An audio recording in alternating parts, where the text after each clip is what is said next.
Oh boy, that was a very loud transition sound. I have to play with my sound settings a little. Oh, hi, good evening. I'm back. Adventure Tuesday means we're replaying Scarlet Hollow again. So Scarlet. We played through it last week, so we know the major plot beats. But this time we're going to be playing through it as let's turn that down a little bit. As the mystical animal talker. That's what we went with in our second run. So we're going to be following through with that. And this time we're going to see if we can get my cousin to come along, because I think that'll be interesting. And we're going to get to see what mystical does when talking to literal actual ghosts. So, yeah. So without further ado. Okay. Hold on. Why couldn't... Hold on, out of sync. You try the sync?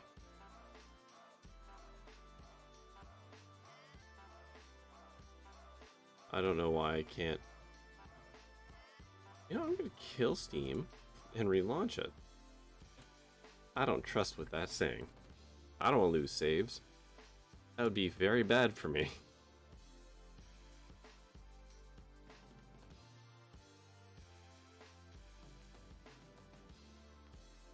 They're not connected to the Steam network. What? Is Steam down?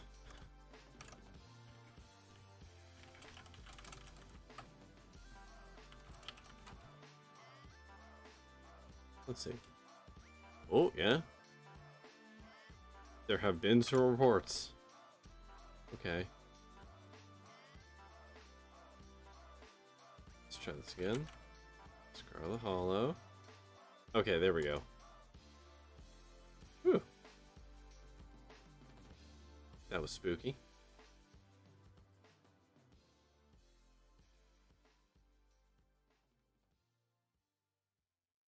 Okay, game is starting. And then what view? I think like top right might be the best option. Top right or top left? Okay, load. So, yeah, continue. So you see a recap. Yeah, give us the full recap of as the mystic. Yeah, we did all this. Yeah, house is all bad. Bad, not good. Oh, Gretchen pulls on the... Oh, yes. Pain, rot, decay. Right, we know we can hear animals.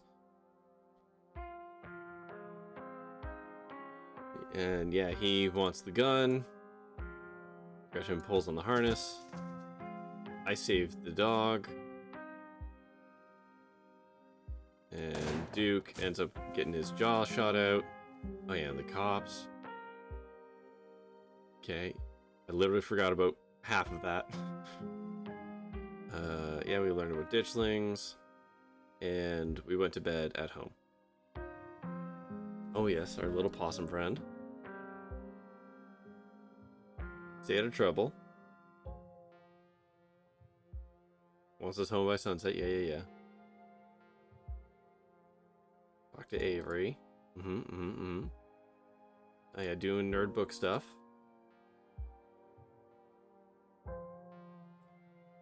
Reese's mom is still scary, yet powerful. Yeah, ran to Wayne. The fact that Wayne knows for us to just wait for the week to end is concerning. Yeah, dumb teens went to the mine. Oh, right, we called the cousin. And then we went into the mines. We didn't wait for her. Oh, fucking Becca. Fucking Becca. My dad's the foreman, and keys, whatever. And then, oh god, right. Tabitha comes in swinging with, I'm going to fire your dad because his kid's a piece of shit. Which is, I mean, it's an angle, I guess you can take. I don't know if it's the one I would necessarily take, but it's the one she chose. Okay. What else we got? Oh yeah, Rosalina talks about the haunted house. Into the hole. Right, the kids took off into the hole. We have to go track them down. Oh right, we're called Caranimal in this one. Yeah, Becca and Alexis are still down there, so we have to track them out. She gets her leg trapped. Silent treatment, right. Sleepy time. Oh, the teens didn't die. Okay. They're just scarred for life. Oh, that means she's not gonna be able to, she's not gonna be able to be part of the ghost hunt. Well, now we'll have to invite the cousin. Alright. See for 1 second. Good ASMR here.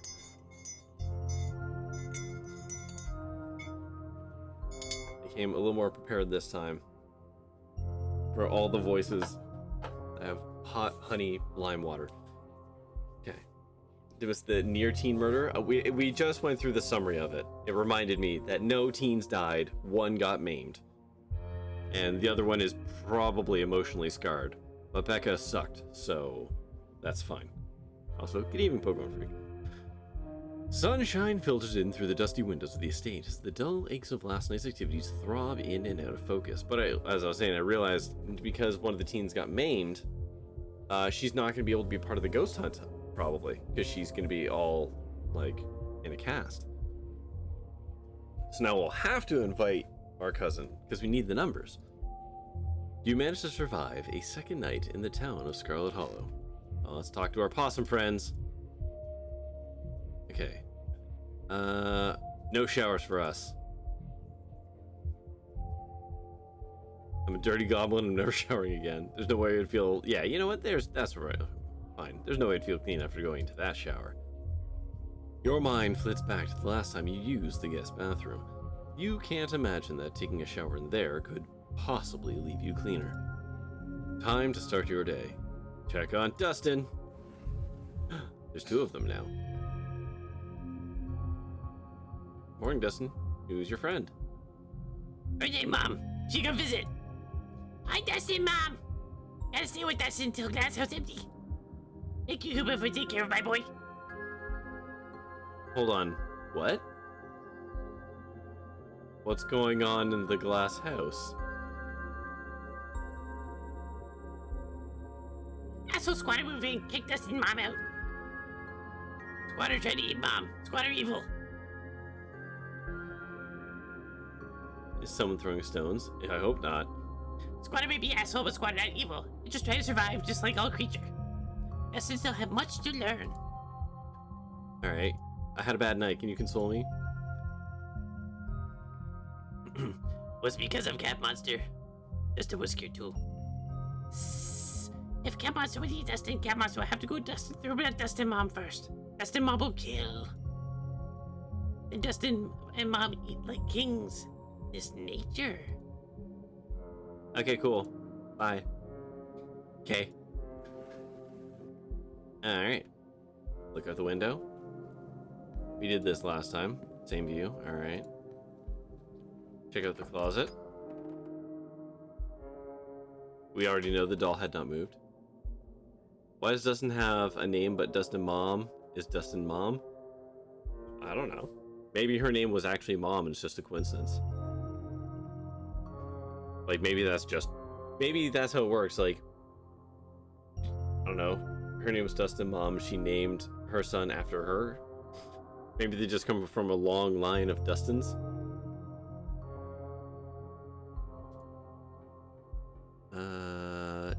Text everyone.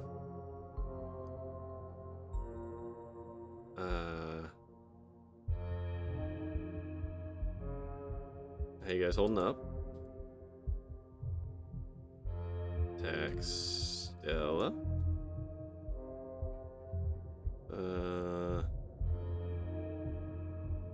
How you holding up? Text Kanika. And how's things with Miles? Okay. Let's start the day as a grubby little goblin.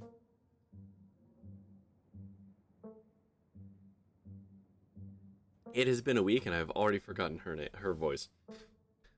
Favreau glares at you from her usual spot on the counter as a red-headed woman busies herself trying to tidy as best she can. Vile woman, destroying the natural order of my kitchen. Tabitha's eyes dart to the corner of the room, almost as if she's ashamed at being caught in the act of stress eating ice cream for breakfast. Bonjour, Frau. Bonjour, sacre bleu. Do not think you can just bonjour me just because I sleep at the foot of your bed last night. I still despise you.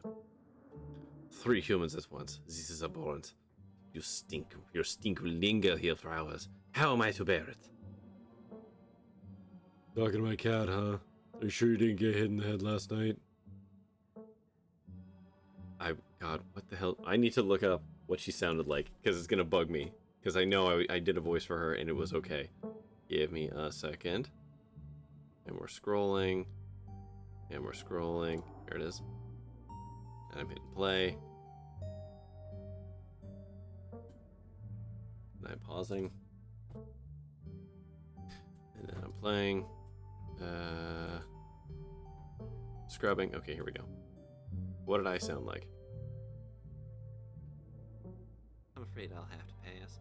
I had a really bad experience with ball penis in the summer of 17. Oh, right. Okay. So more or less up here with this kind of voice? Okay.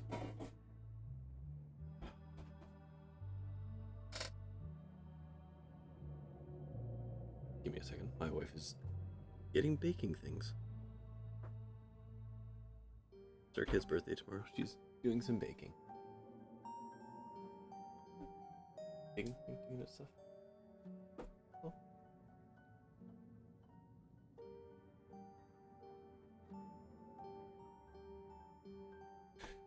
Okay. You don't say good morning to your pets? I always make sure to talk to my farm cats and the alpaca. They're like people. To me, they kind of are. Hi, I'm Cranimal. Good morning, I'm Jane, just here to do my weekly cleaning. Whatever cleaning Miss Tabitha will let me do, at least. I could have this place looking brand new, you know. Don't go making any big renovations or moving anything around. I like knowing where my stuff is. Okie dokie. So that's fine, meeting you, Cranimal. I mean, I guess I did meet you on Monday when you popped into the diner. Janie. But seeing someone somewhere and meeting them face to face are two completely different things, I suppose. Thanks. All I'm trying to say is that it's wonderful to actually meet you, and I'm so happy to be part of the family is here to keep Miss Tabitha with everything that's... Janie! Oh, I'm sorry, Miss Tabitha. Am I being too much again? Tabitha grumbles in acknowledgement. Any updates on the kid? Yeah, they had to take her foot. She's lucky that's all they had to take. Oh, dang! Oh, no! Oh, no!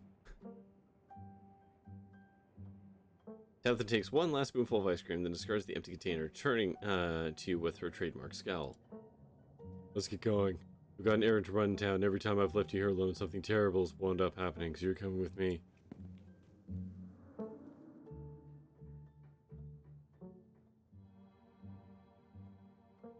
The word maimed was being thrown around. Maimed can be mean a lot of things, though, right? Maimed could have just been like terrible lacerations or some crushing, but you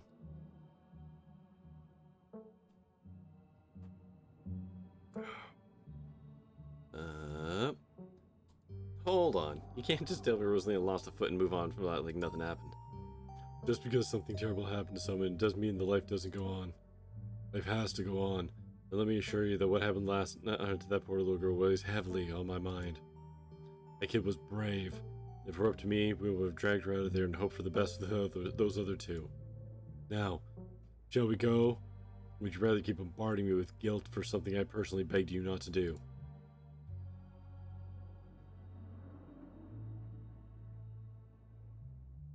Cousin bonding time. It'd be good to get to know each other a little better. Oh. That's not how I expected that to go. Janie, lock up when you leave, please, and don't go rearranging anything. I'll know. As you're ready to leave, Janie approaches you from the far side of the kitchen.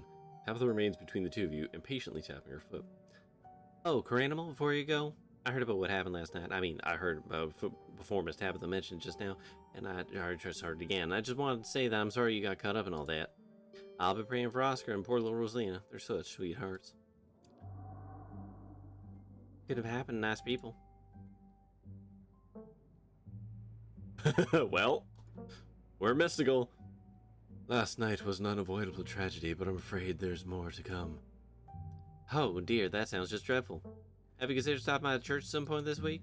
My husband's the pastor, and he'll be going absolutely stir-crazy since we moved here, but with nobody to really attend sermons. It'll probably do him a lot of good to talk you through your worries.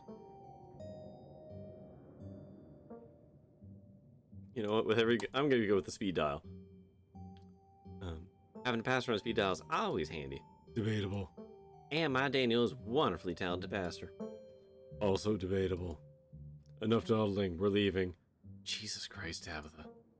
Like, Jesus. You and Tabitha walk through the doors of the estate and into her car. The ride to town is uneventful, and your cousin is unsurprisingly more focused on the road than on making conversation. I thought we were going to get to know each other a little better. Alright, we're just popping to the general store for a few minutes. Should we go? What are we doing? Picking up tea from Sybil. What kind of tea? I don't know, the kind Sybil makes. She makes a bunch of weird stuff, I don't know what it's all called. Quit interrogating me about the tea blends. Okay. After everything that's happened in the past 2 days, it's nice to just go on an errand. Exactly. You and Tabitha turn as the door to the general store bursts open. A flustered Kanika exits, shouting behind her.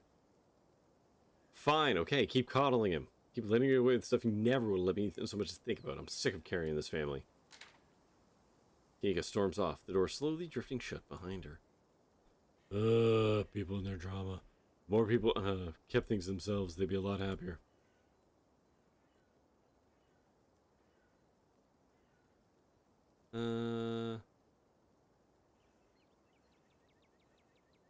I think it's healthy to express yourself. Healthy is a word a lot of people use to justify weakness and self-sabotage. It's a lie. If she actually cared about herself, she'd leave this place far behind and never come back. Fucking Christ, Tabitha. Whew. Methinks Tabitha projects a wee bit. I mean, she's not wrong. I mean, half that sentence I'll take. But expressing one's emotions is not necessarily self-sabotage. It can be, if you're unhealthy in your how you deal with your emotions. Leaving this place seems like a capital idea. That part is true. I agree with that. We're burning daylight. Also, I really love Borderlands. Yeah. The bells of the general store chime as you cross the threshold. The smell of old wood and steamy herbal tea flood your senses, making you feel instantly at home. Good morning, you two. Hope you're doing well after last night's activities. Morning. Is the new blend ready? Of course. Incredible, if you'd like to keep Miles company, Tabitha and I will just be a minute.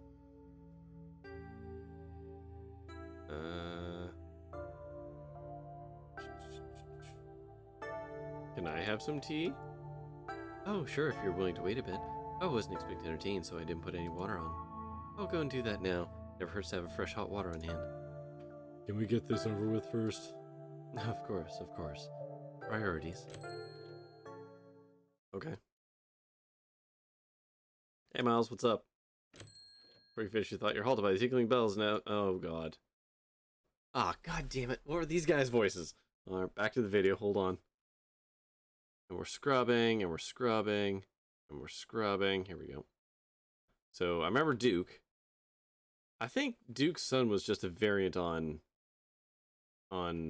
Duke's voice. Well, if it ain't Corey, Uh-huh. Bo, this is Miss Scarlet's cousin. He was here, there was still the night in the woods.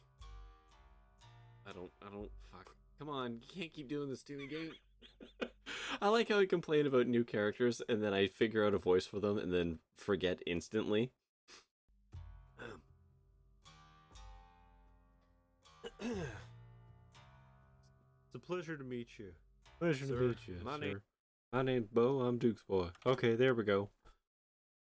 So his voice is up here, and Duke's voice is down here. There we go. Oh, excuse me. Wait. The late Duke. Oh, right.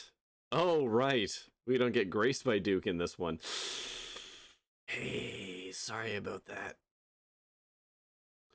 Wait, you're a Caranimal, aren't you? My name's Bo, I'm Duke's boy.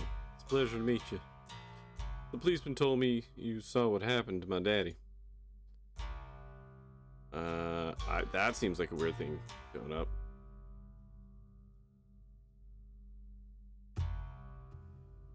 Sorry for your loss. Thank you. The policeman said he might just be out hunting somewhere, but me and my mama know he ain't coming back. Mama's pretty broken up about it. I'm trying to hold it together, because I'm the man of the house now, but it ain't easy. Me and him was supposed to bring Big Betty to the state fair this week, but now he's gone, and as of this morning, so is she. So I suppose if I'm not going to the fair, I may as well make myself useful and get out in the woods to look for what's left of my daddy. He was there, right? Could you tell me where to look so I can try and find him?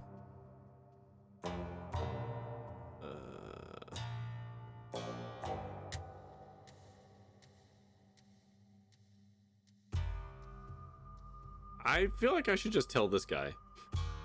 I feel like I owe it to him. But let's explore some stuff. Big Betty one of your chickens? Nah, she ain't chicken. Big Betty was our prize pumpkin. She's a big lady, too. I think she was at least 2,000 pounds. Not too easy to move something like that. Systematically eliminate the Duke family. Yeah, I'm really trying to send the widow Duke into a spiral. Systematically eliminate the Duke family. They've been screwing this town for too long. Could be she rolled off down the hill, but I can't be looking for her just yet, but with everything else going on. I'm gonna tell you exactly what happened. I ain't never heard of ditching them before, but whatever they are, they won't stop me from trying to find my daddy. Okay, have you seen anything weird on the farm? Not really, no, but I've been awful busy with everything that's still been happening. Them chickens keep disappearing, though. Well, he died off the trail, my man. Thank you, Cranimal. I appreciate you trying to help us out. I don't rest easy knowing he's out there somewhere all by his lonesome. Well, I mean, maybe in the spiritual sense.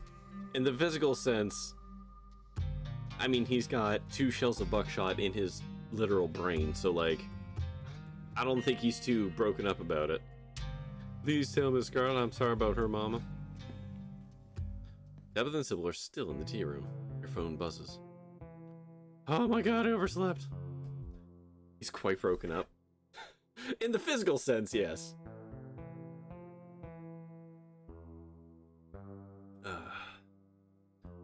Still gotta make myself breakfast, meet at the library after I figure out a plan.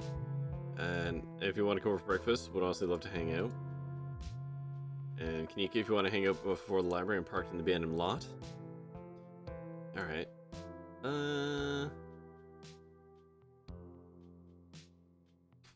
Let's see. Go to the diner with Avery. Did that already. Check on Oscar. I feel like check on Oscar makes the most sense given that his daughter was maimed. Let's check on Oscar. The library is empty. Only Pixel is here to greet you at the front desk. Pet me, human. God, what was Pixel's voice? I super don't remember Pixel's voice. That doesn't matter. He stands, cocking his head expectantly. Pet Pixel. Pixel purrs, arching his back as you pet his soft black fur. The other human barely pet me today. Almost forgot to give me breakfast. Rude. But I made sure to yell a lot. Then he remembered.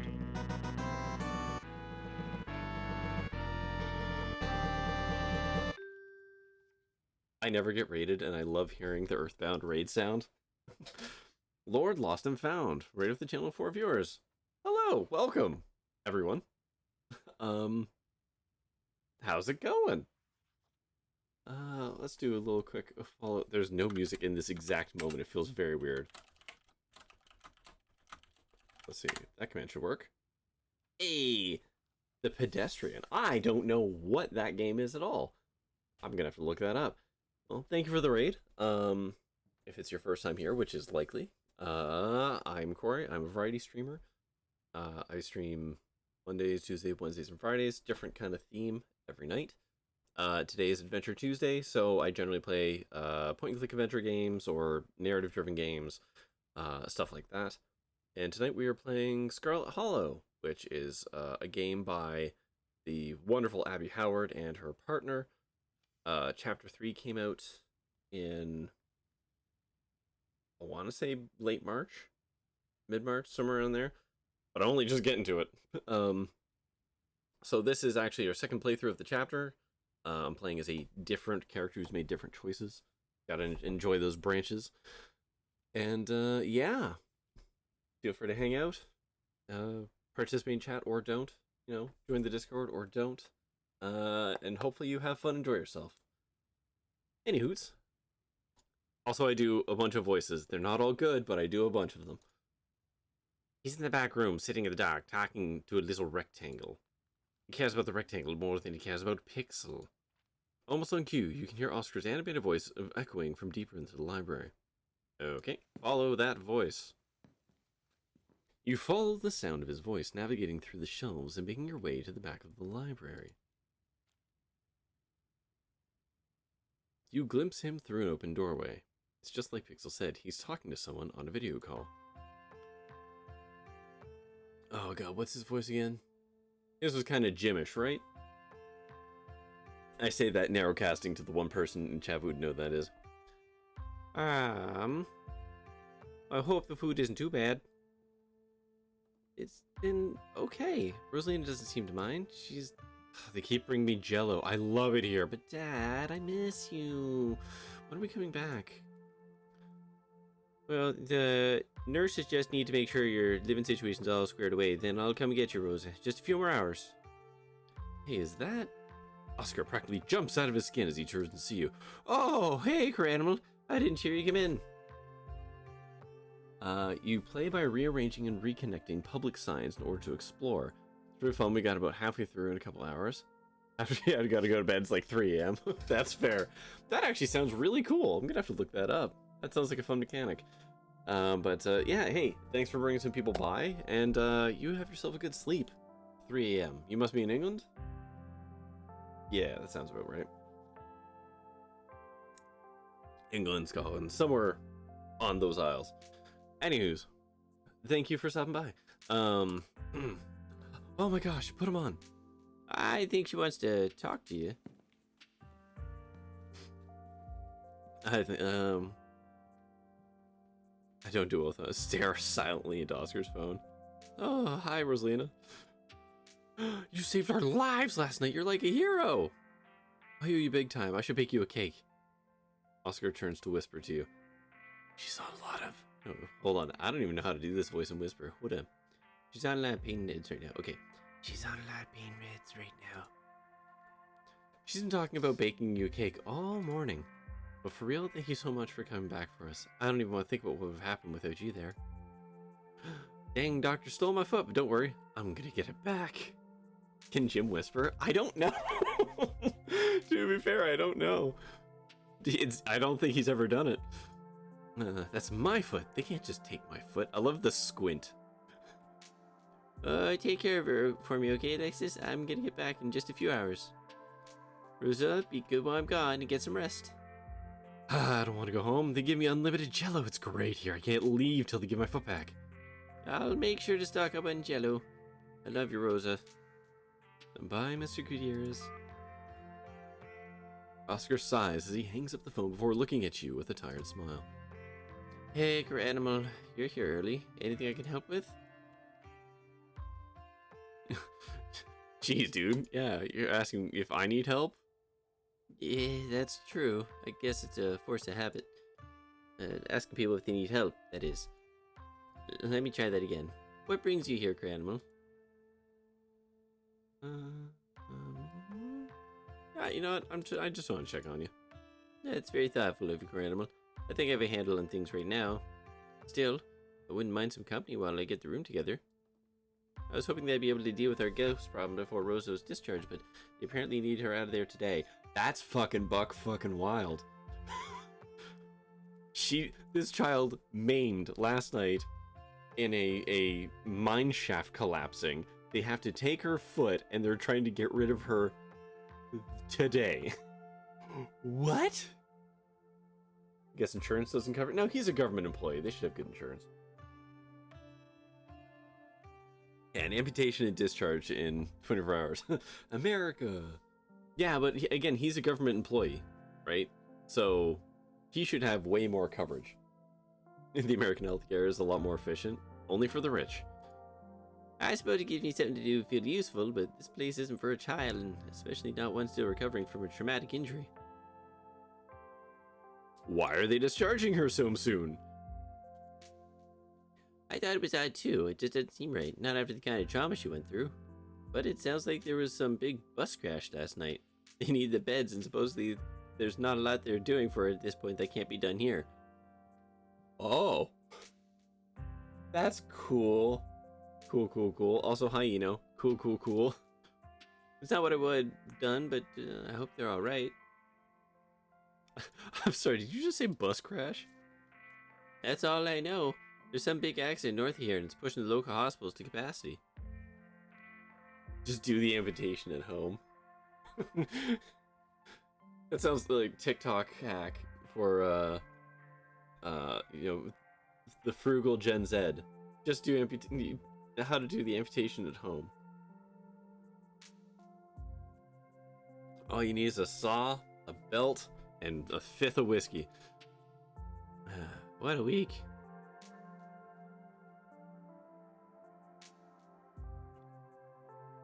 Hey, all the more reason to get to the bottom of this ghost problem, buddy. Exactly. The most important part of her recovery is providing her with a safe, comfortable environment, which I should have been doing in the first place. Pulls in the operating theater and orders a single black coffee. Oh boy, Pokemon Freak. Holy crap. What a... Going deep on that joke, and I like it. Better late than never. Let's find out more about you. How are you holding up? I'm okay. I just shouldn't have let last night happen.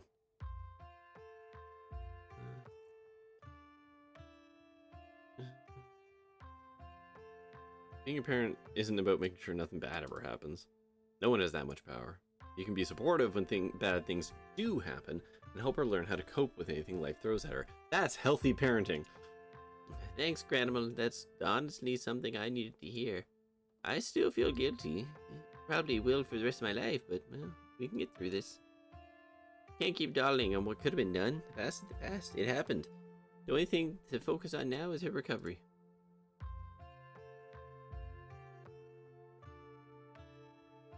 I'm sorry I didn't get them out there faster.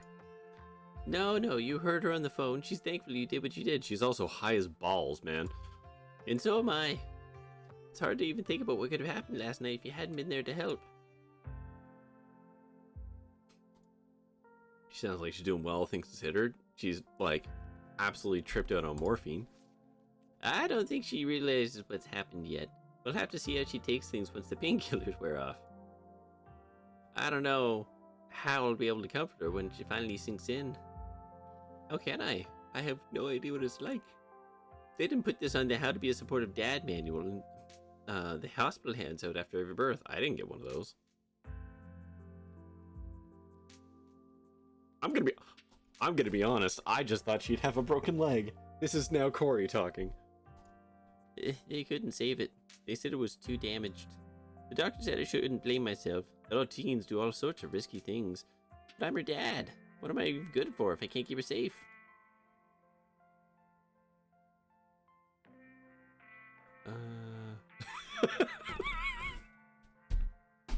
Oh my god. This is even funnier because this joke was made last week in a different context. No, I'm just going for that. No, she, Oscar takes a moment before responding, carefully thinking over his words. she just wasn't ready for a kid. She thought she was, but that didn't last. I can't really blame her. We're both too young. We were both too young. Neither of us was really ready for that kind of responsibility, but that's all ancient history now. She's in a farm upstate, yeah. We took her to a nice field to graze. We haven't spoken in years. Last I heard, she's married a lawyer and moving to a big house up in Ohio somewhere. I guess I should tell her what happened. Though, I don't know. I've never known how to navigate this whole situation other than doing what I can to be two parents for my daughter.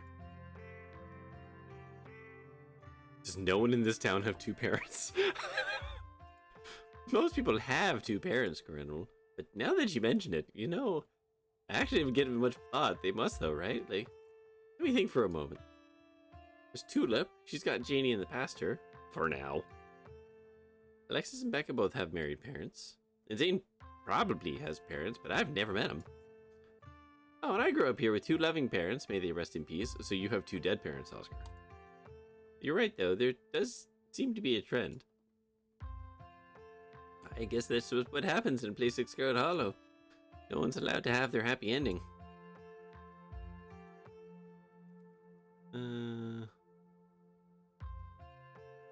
I'm just remaining silent. I'm not telling you how to navigate this one. I'm sorry. I hope it didn't make you feel uncomfortable with all that. Can't say I've talked to too many people about Rose's mom. Dude, there's no advice I can give you there. Ain't my circus, ain't my monkeys. Now, tell me about this haunting. Oh, yeah, of course, the haunting. Oscar gets a distant look in his eye. It started with the floor bleeding in Rosalina's room. Strong opener. Strong opening line. And before you say anything, it wasn't rusty water and it wasn't wine. It was blood. AB negative, actually. I couldn't believe it was happening, so I ordered a kit online to test the stuff.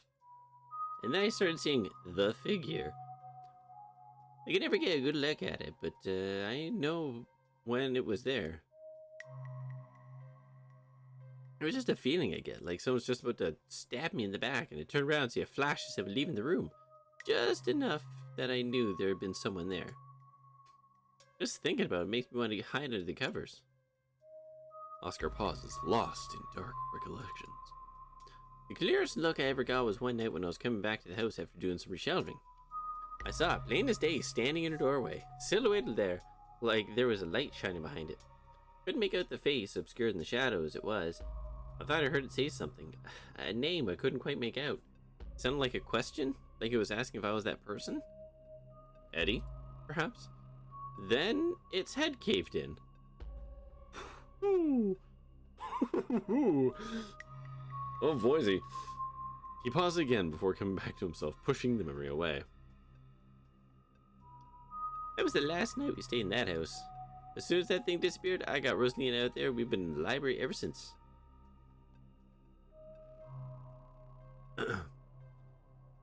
Whoa. As Oscar finishes his tale, you feel a shiver climb up your spine. You can sense that whatever entity he encountered is nearby, as if summoned by the description, its hateful energy reaching out and butting into your conversation. Your ears perk up, as if listening for the questioning name, your other senses following suit.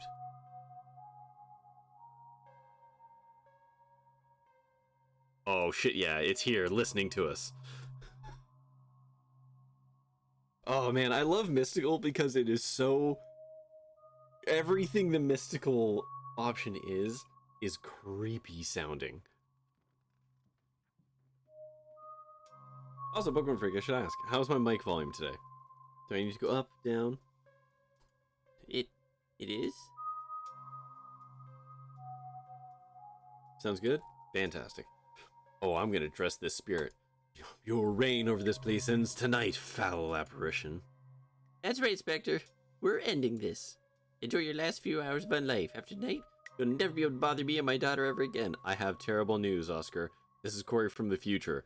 I am not giving up my life force in this one. But maybe Tabitha. You can feel it, an anger locked away behind the door to the annex, eager to break free, eager to face you. Your phone buzzes in your pocket. Almost forgot, it's Mayor Jimmy Day! Good excuse to have her to the library. We should check in with Oscar. You can all there in half an hour. I totally blanked on that. Been having a weird, foggy morning. Wow, they're still doing the Mayor Jimmy thing even after last night. Do you think news has spread yet? Yeah, we should go see Oscar. See y'all soon. As if on cue, you can hear a faint sound of other people in the library, somewhere back towards the entrance. You probably want to put a shirt on, Oscar. Oh, I knew there was something I was forgetting something. Oh, crap. It's Mayor Jimmy Day. Everything going, or everything that happened last night just slipped my mind. Gee, I can't imagine why. They're probably going to start setting up soon, and I'm barely decent. Oh, you're more than decent. Look at you. Hot slab of man. I don't think it matters. It's a little professional. Put something on. Okay. Eye him silently. Yeah, don't worry about it, man. You're right, but I do like to maintain air of professionalism when I can. I'll just make myself scarce. It's not like I have much interest in seeing the mayor today. Personally, it's going to be sad she missed him, though. She loves the mayor. Eye him hungrily. Why is everyone so jazzed about me and the mayor? People think he's cute, and I'd be lying if he said he didn't agree. But if you want to know my opinion, these little meet and greets are all about publicity, not him meeting the public. It improves the image of the town and social media posts, that sort of thing. Every now and then it'll blow up online and folks will come visit Scarlet Hollow to catch a glimpse of the mayor. I suppose it doesn't hurt to have through traffic. I don't want to seem cynical or anything, but it does feel rather calculated. I'll leave you to it. We can catch up later. It's time to meet the mayor. Hot diggity.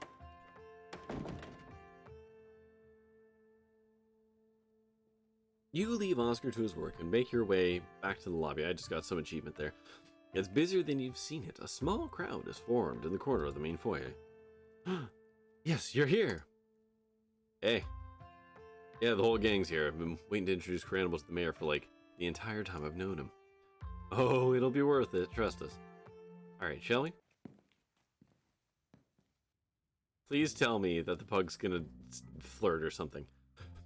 You can tell this dog is the mayor from the little sash in his fancy top hat. There's a regal air about him, almost as if he knows the position of authority he's been elected to. And unless you're mistaken, the serious man behind his side is Deputy Franklin, one of the policemen you spoke to following your encounter in the woods Monday.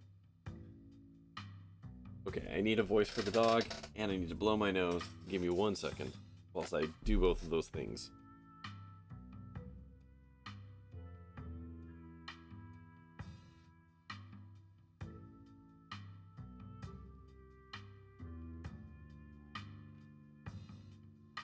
Well, I say good morning, citizen. I don't believe we've met.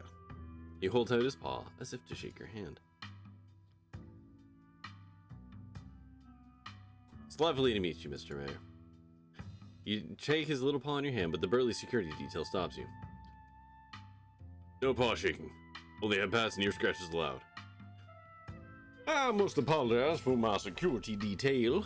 He has my best interests at heart, but he can be a little gruff at times. Aren't you Deputy Franklin? Not when I'm off duty. The mayor scoffs. Off duty? These services you render before me are more important than your police work. Oh, I like that one. I like that one. Fucking twist that knife a little. Yes, I'm gonna say it. Like I said, I'm off duty, and I don't make a habit of discussing official police business with out-of-towners. Especially not with suspicious out-of-towners. Now, let's just hear this stranger out. Tourism is part of this town's lifeblood, after all. Hey, Cranimal hasn't done anything wrong. I was there. This discussion is over, Miss Richmond. Unless you'd like to be added to our suspicious persons list as well. Now meet the mayor like a good citizen and move along. Alright. Mr. Mayor? Something very serious going on. We need your help. Murmurs stir in the crowd behind you as you relay the danger to the mayor. Of course. From the pet disappearances, I've been made aware of the situation. But what do you expect me to do about it? It's autumn. The tourist season in Scarlet Hollow. Oh my god, this is just getting pulled straight out of Jaws. Holy shit. Jaws and like every other horror film from the 80s. Oh, I love it. I can't turn away the lifeblood of this town, not with mine faltering the way it is. There was a mine There was a mine collapse last night. We don't need more news of disaster coming out of Scarlet Hollow. Do you understand?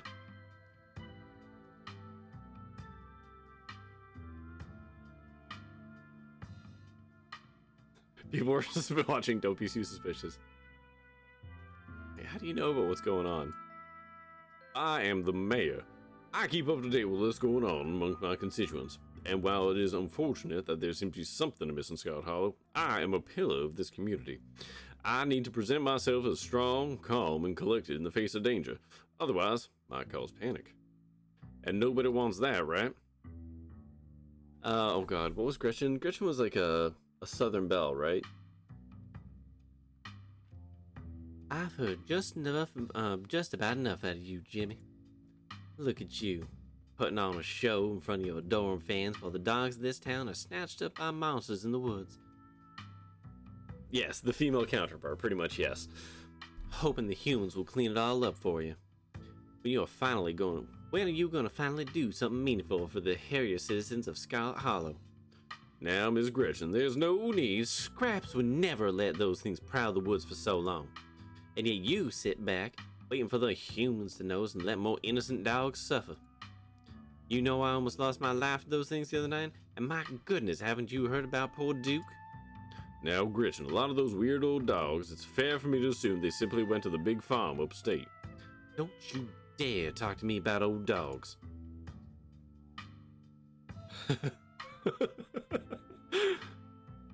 Like Stella, your dog is yelling at the mayor. She's got a good point, Mr. Mayor. I am absolutely riding this conversation out. I don't care how weird it makes me. She's got a good point, Mr. Mayor. You're damn right I do. Scraps would have been out in those woods at the first sign of trouble, tearing up the throats of any creature who dared threaten the dogs of Scarlet Hollow. I wonder what this sounds like to others. Yeah, am I making dog noises? Or am I just talking to the dog and then the dogs are making noises and I'm just like nodding there. So, Yeah, here you are posing for your little rectangles like nothing's wrong in this town. Gretchen squirms in Stella's arms, straining to get at Mayor Jimmy. Hey, whoa, Gretchen, calm down, girl. You're gonna pull a muscle. Mr. Franklin, I think now is a good time to dispose of this riffraff. Miss Richmond, I'm gonna have to ask you and your dog to step away from the mayor. I should have known better. These two have never been able to get along.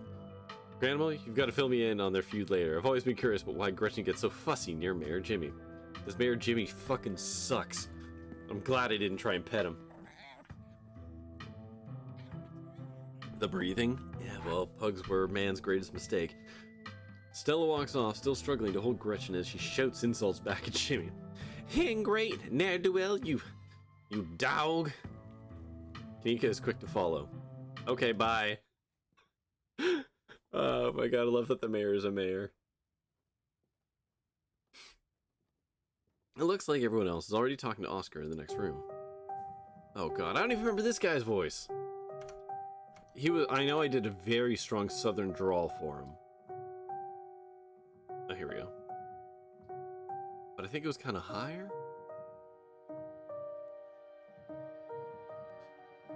Hold on.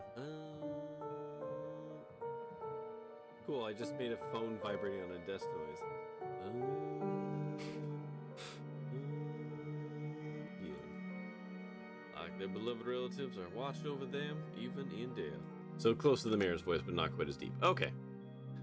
Before you can catch your companions, you are intercepted by a nervous man with a cross around his neck. It's hard to put a finger on it, but something compels you to dislike this man. Oh, shit. Oh, yeah. Yeah, that was the VOD. Yes, because I was just listening to my playback.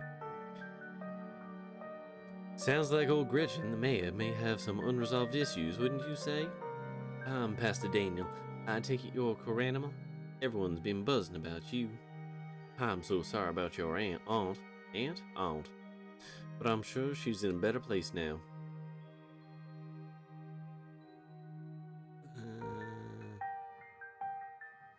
Let's not kid ourselves. We both know where she is.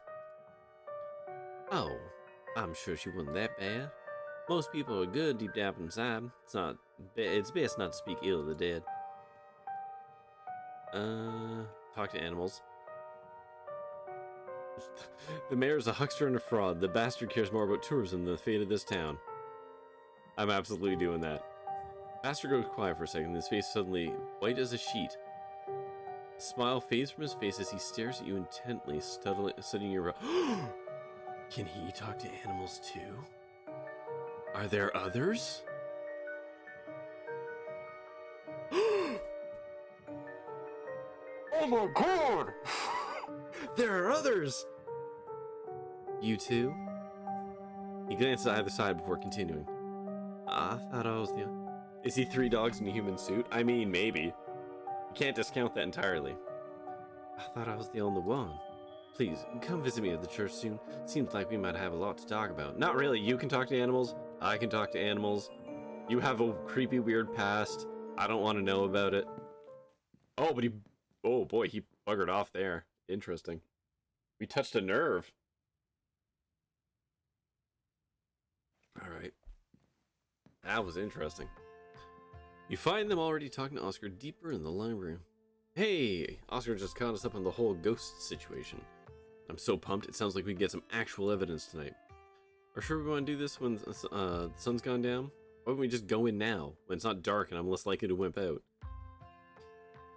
I have no idea if we'll even see anything, let alone be able to ghostbust it. I think it only comes out at night. I'd better get going. I managed to make it back to the room livable, so I'm rushing off to the hospital to get Rosa and Lexus. Thanks for stopping by earlier, Cranimal. It was really nice to be able to talk to someone. And thank you all for volunteering to help me unhaunt my house. You couldn't pay to keep me away from possibly seeing a ghost. I'm just glad we could do something to help you and Rosalina after everything that happened last night. I appreciate it. See y'all soon. Alright. No, so about the mayor. Right, is he gonna help us? What was he like?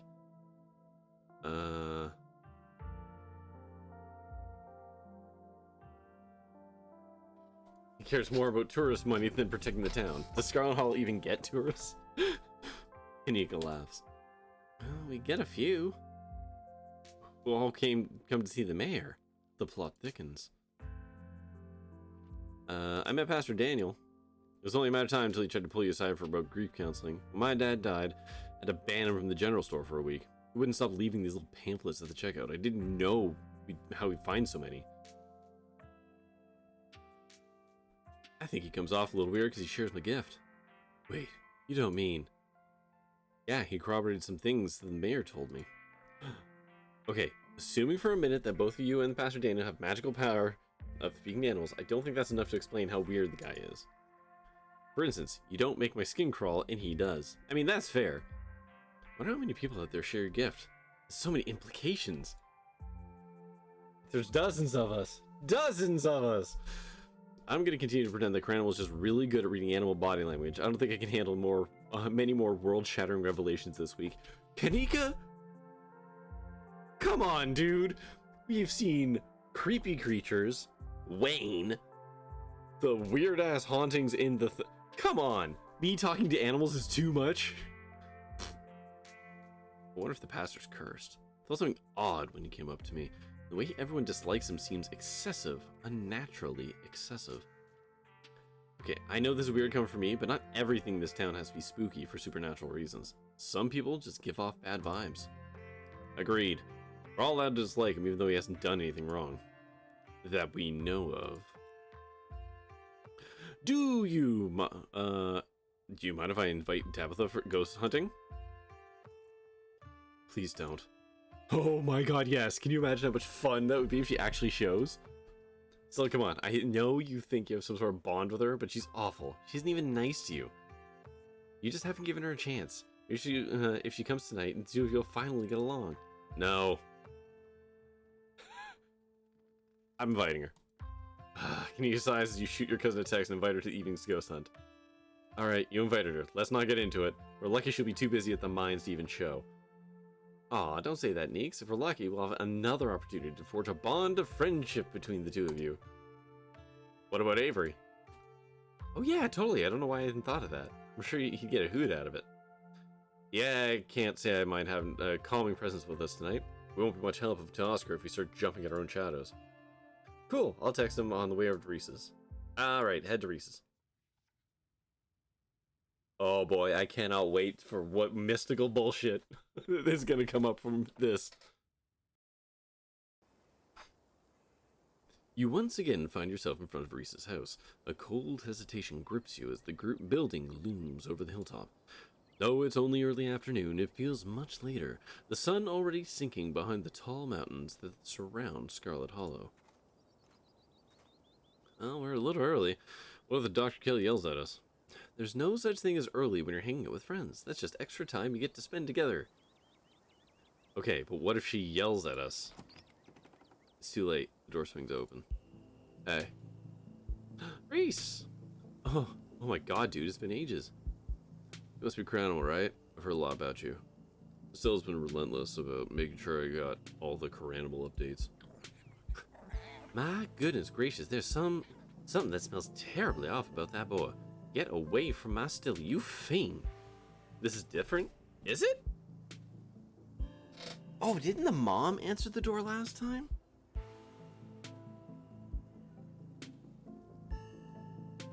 Yeah. It could be because we have Gretchen. That it's changing things around a little bit. Gretchen starts yelping at Reese, straining against Stella's strip as she tries to get between the two of them. Are they here already? I knew you'd show up early, Stella, and you brought that dog. Great. Yeah, I thought you might cheer Reese up. I don't know what's gotten into her all of a sudden. The dog stays outside. But it's okay, Stella. We can let her chill in my van for a bit. I'll run the AC and leave her some treats. You know I always have some of those easy chew dog jerky stashed away. The gall. The gumption. This is a violation of my rights. But we go everywhere together. Do you want to come in or not? Kanika nervously tugs Stella away towards her van. You keep her safe from that monster, Cranimal, you hear? You don't let a feather of harm fall on my darling Stella. Sure. Definitely. That's gonna, What about you, Cranimal? You coming in? I am not gonna say that one. Believe it or not, am not gonna pick that one. Sure. That seems like a good way to get the door slammed in my face. Maybe if the mom wasn't there, I would ask that question. You follow Reese and Dr. Kelly inside. Stella and Kanika aren't far behind you. The house feels cold. Not only is there an odd chill in the air, but the building itself feels too sterile, uncomfortably tidy to the point where you're nervous to touch anything. If it weren't for the aroma of store-bought dinner rolls baking in the oven and the unsettling artwork hanging on the walls, you'd be half convinced you'd wandered into a real estate showing. That cuts really close to home for me. So, can I lend a hand? By sitting down at the table and not puttering around in my kitchen. I made sure everything was done well in advance. The only thing left are the dinner rolls, which shouldn't be long. We can have a quick dinner, and you can leave my house and go about your business. We were kinda hoping to see Reese's new art. We still have time right now, right? You aren't seriously considering subjecting your friends to your disaster of a room, are you? It's not that bad. You can still see the floor. Dr. Kelly raises a single questioning eyebrow. I don't mind a little mess. Yeah, I don't get any worse than the way I keep my room. Yeah, okay, fine. As long as you stay out of the kitchen, I don't care what you get up to. Cool. We'll just be downstairs. You won't even know we're here. Oh boy. Come on, fun, mystical bullshit.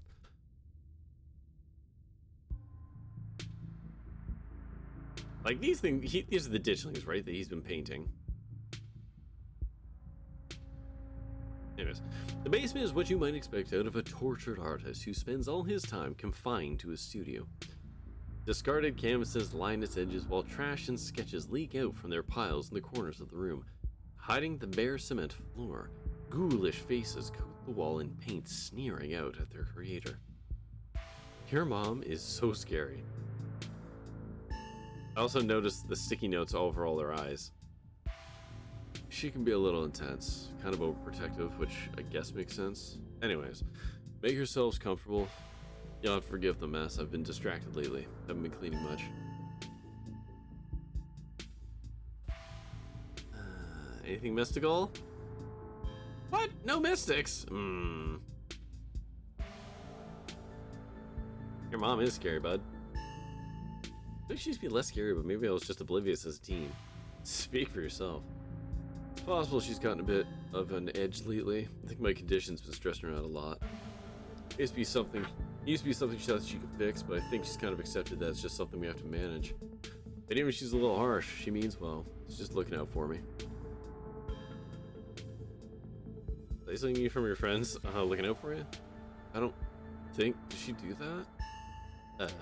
She did turn us away yesterday. You came by yesterday? She didn't tell me. I was probably just asleep. She must have forgotten to mention it. I don't know if I would have called that isolating.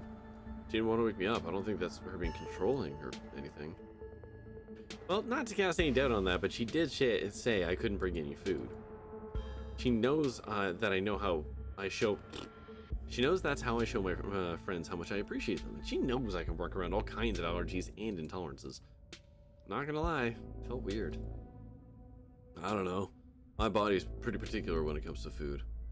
Just prefers to have a full control over what I eat, so... Oh, okay. Maybe that does sound a bit controlling. But it's for a good reason. If I eat anything with the wrong thing, it could really mess me up, so she has to regulate my food. Okay. Everything that's been going on? Oh, she told me all about what you guys found out there. Wish I could see some myself, but, you know. Gestures widely. Are you sure you can't sneak out? Doc, the doc isn't keeping me a prisoner here still. I'm sick, you know that. I'm sorry, man. I didn't mean to. There's nothing to apologize for, and I appreciate the effort. Really, I do. There's just nothing you're gonna really. There's just nothing you can really rescue me from. The die has already been cast. We're here talking about the past couple days, aren't we? Any thoughts on the ditchlings? Yeah, they've been coming up to my window at night. Wait, what? Yeah, I thought it was hallucinating. I haven't put it together though. Maybe we've seen the same thing until just now. I've been sketching them actually. Tell me what you think. Yeah, that's fucking them. That's exactly what I saw on my way home last night. Must mean they've been lurking around here though. I don't know. But I like the company. They're kind of beautiful in a sad way, if you ask me. I agree to disagree with you there. Those things are going to be stuck in my nightmares till the day I die.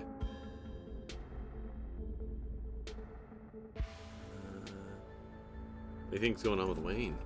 Who? You know, the guy that's been following Cranimal around being all on us. Oh yeah, the slasher creep. I appreciate the classic Jason vibes he got going on. Here's hoping he doesn't live up to the look for all our sakes. You think the town's doomed? I think everything's probably doomed at some point, but I guess that's answering a different question. Do I think the town of Scarlet Hollow is on the brink of collapse? Probably not. But it's not like I have a lot of perspective on what's going on out there. There'd be rioting on Main Street, and if Stella the doc didn't tell me, I just wouldn't know. I would tell you if there was a riot. Did Dr. Kelly tell you, though? I mean, yeah, I'd hope so, but the point I'm trying to make here is that other people are my eyes out there. What do you think of my cousin? She was always so distant and mean. I probably would have thought she had it out for me personally if she wasn't like that towards everyone. Or if I thought she even knew my name. But people change. Maybe she's nicer now. She is still terrible. You guys just never had a chance to know her. It's actually really funny and sweet. I'll pass, thanks. So what are you sick with? Sorry, Reese, Corey's pretty direct. You don't have to talk about it. It's okay, I've come to terms with the rest of my life's gonna be. You're so macabre, Reese. You make it sound like you're sentenced to death. You haven't, right? No, not exactly. No one really knows what's wrong with me, but it's been getting worse. I can barely keep most of my food down, my skin always itches like there's worms crawling underneath it. I could live for a long time or a short time, no one's sure. I'm definitely not getting better. Whatever time I have left is going to be miserable. So I've done my morning. My best years are behind me. My future is unknowable, but one day I'll wind up in a pine box just like everyone else, and I'm okay with that. Jesus, Reese. Make sure you come by more often. Alright, guys, but you really shouldn't worry about me. I have my art. I'm doing fine, really.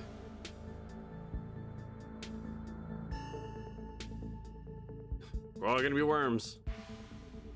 Corinne, what gets me is that cat I can jive with. Stella, maybe it was a mistake to get these two together.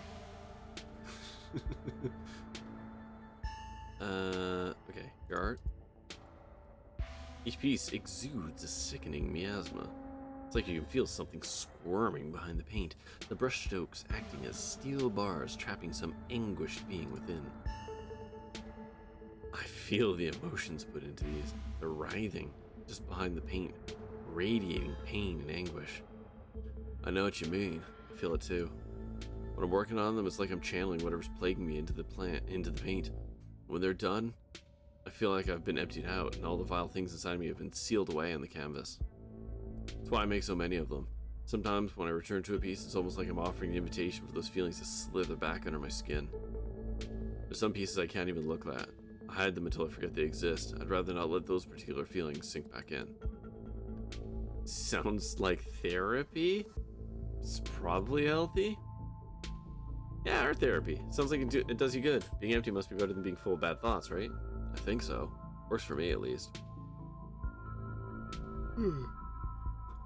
Quite the movie collection. Yeah, we went through this. Is all the same stuff as before.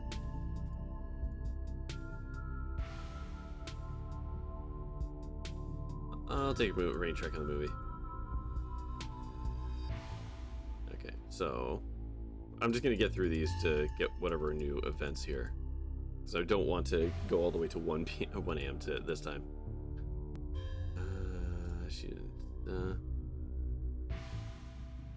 Want to come ghost hunting with us tonight? Yeah, you can't. I know you can't. I'm not flirting with Reese. Dinner's gotta be ready, right? There we go. All right. This ought to be good.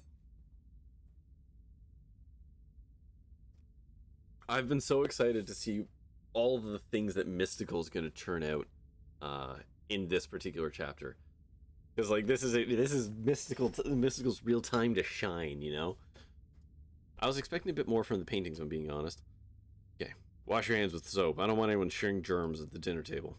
Okay. Yes, ma'am.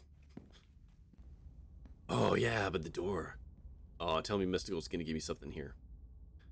You make your way towards the sink, but are stopped in your tracks by the pull of an odd door at the end of the hallway. It feels out of place, like you've accidentally wandered into a hospital waiting room. But more than that, you feel something radiating out from behind it, something dark and cold. You've felt this before, in the dusty tunnels you so narrowly escaped last night. An oppressive hum like a muted scream heard through layers of rock, trying to draw you towards it. You feel lightheaded. I fucking knew it! I knew there'd be something about that there. You are compelled to approach the door, drawn as if hypnotized. Open the door, open the door, open the door, open the door, open the door. The clinic's built on a minor graveyard? I mean, there could be something. I mean, okay, hold on. We found one of those weird circles in the mine. We found one of them in the house attached to the library. Why wouldn't we find one here? Before you know it, the doorknob is turning in your hand, your heart full of both deep dread and compulsive need to know what might be on the other side. What do you think you're doing? Well? A dark presence lies beyond this door. Can't you feel it calling out? It's called a draft, and there's nothing dark about it. It's just cold air. Now stop being weird and wash your hands already. Everyone's waiting on you. You need to know what's behind the door. Oh, no you don't. Come wash your hands and sit down. Okay, yeah, wash our hands. Dinner's laid out. It's spaghetti, salad, and buns, except for poor Reese, who can only have sad spaghetti. Okay. Yeah, she's sits opposite you at the far end of the table, her features silhouetted against the light. Pills. The pills do the thing. I know that's what's happening. Yeah. He obediently swallows them. It's excellent, Dr. Kelly. Is the pasta sauce homemade? No, it's from a jar. Worked too many hours to make my own sauce. Pills here. You have excellent taste in brands, and if you ever want any tips on easy home cooked pasta sauces, no thanks. Still, I have the internet if I need recipes. Thanks again for having us, Dr. Kelly. We really appreciate it. You didn't tell me they came by yesterday. You were asleep. I didn't want them to wake you up. But you could have told me. Why? They were coming over today anyways. I would just rather know these things. Noted. I was really... I so want to click this. This is not the character for that. This is not the character for that. Munchausen by proxy? Yes. That's... Yes. No, I don't... Okay, so... You know, there's something up with Reese. I don't think you were here last Tuesday, but there's something up with Reese. I have the feeling that he might be slightly werewolf. And the mom basically keeps him, like, drugged and sickly to stop him from doing whatever he does. So at first blush, like, it does look like very much like Munchausen by proxy. Like, she's keeping him sick in order to maintain the thing. This is new information? What? What's new information? Certainly I've talked about this before. Have I not talked about this? My theory about Reese? Didn't say the werewolf stuff last time? Okay, fair enough. So my going theory, I have had a week to think about this, to be fair. So my going theory is that, like, Reese used to be totally fine and healthy, and then he had an accident in the forest. He, like, fell down a hill or something. And I think he fell into the, like, scrap metal quicksand bog thing that was mentioned in, like, the first episode. And I think something might have happened to him as a result of that. He fell on a werewolf tooth, pretty much, yeah. And then there is the video at the end of episode 1 that shows Reese in his room in a door full of locks, and I think that they're related.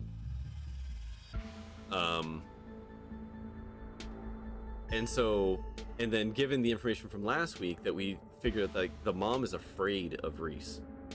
She's not letting on in this one because we don't have keen eye or anything like that, but, like, she's afraid of her son, which is weird. So I'm just kind of putting all that data together and coming to a conclusion of her son does something bad if he is left to his own devices. Like, either he transforms or goes feral or something bad happens with Reese.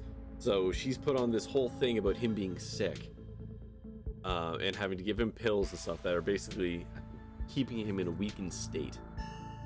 But from the outside, it absolutely looks like Munchausen by proxy, but it's not Munchausen by proxy. Yeah, silver pills, maybe, something. Yeah, she's giving him something, like, to keep him like this. So from the outside glance, yeah, you could totally say it's Munchausen by proxy, but all the other information that we have leads me to believe that she's actually doing this, because the alternative would be very bad. So that's my theory. I don't know if he's a werewolf or not, but he does something monstery happens, I think.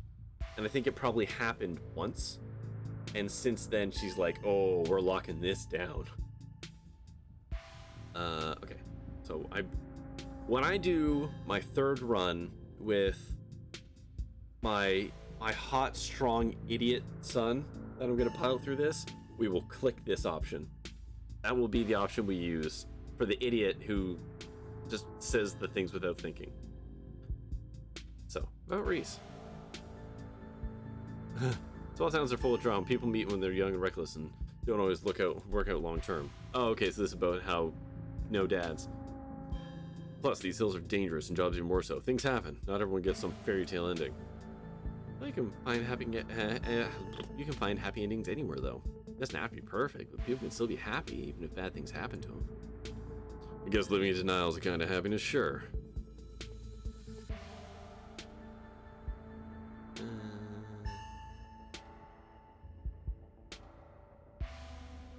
Must break your heart having to keep your son isolated from the world. Just another unfortunate side effect of his illness. Both of us have had to come to terms with it. It's not the life I wanted for him, it's the life he's got to lead. Well, maybe he doesn't have to. Ow, jeez, Kanika, your boots are heavy. Sorry, Dr. Kelly, we're totally respectful of Reese's boundaries, even though they might seem a little arbitrary and strict. Isn't that right, Stella? Yeah, you can kick me all you like. It won't change my bold attitude and outgoing personality. You know, dog, I feel pretty okay. I don't think having people over is all that rough on me. Well, we'll see how you feel in an hour.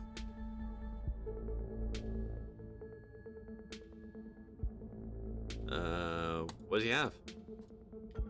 Combination of genetic diseases that gave him a fragile immune system, amongst other things.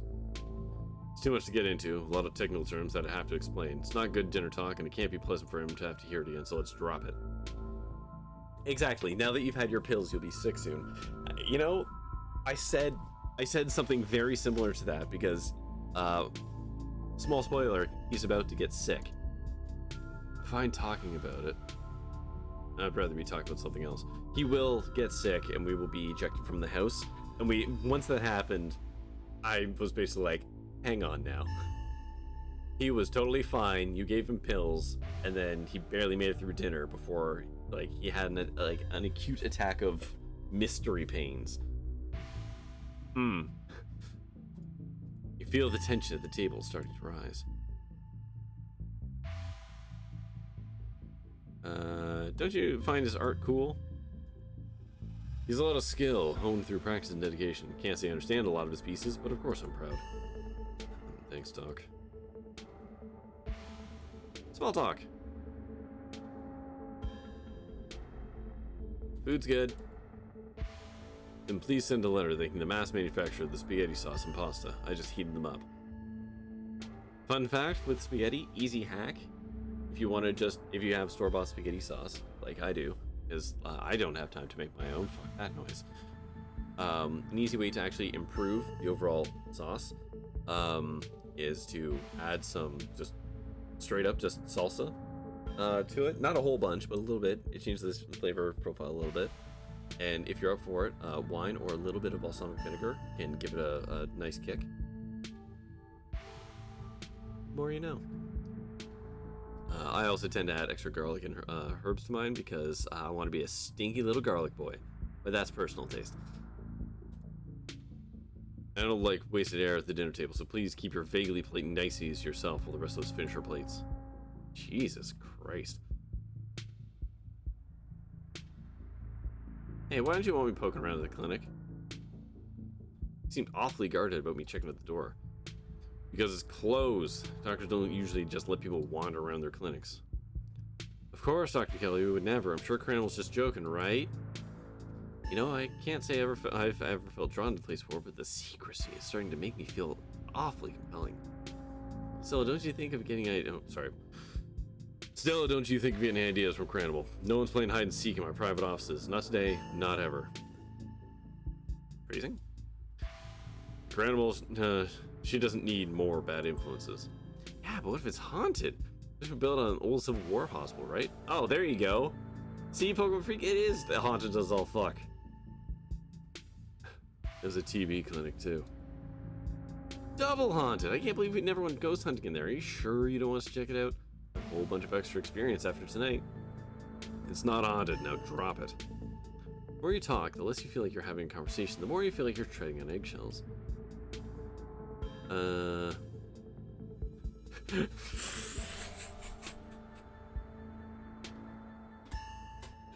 can't remember if we did this one last time.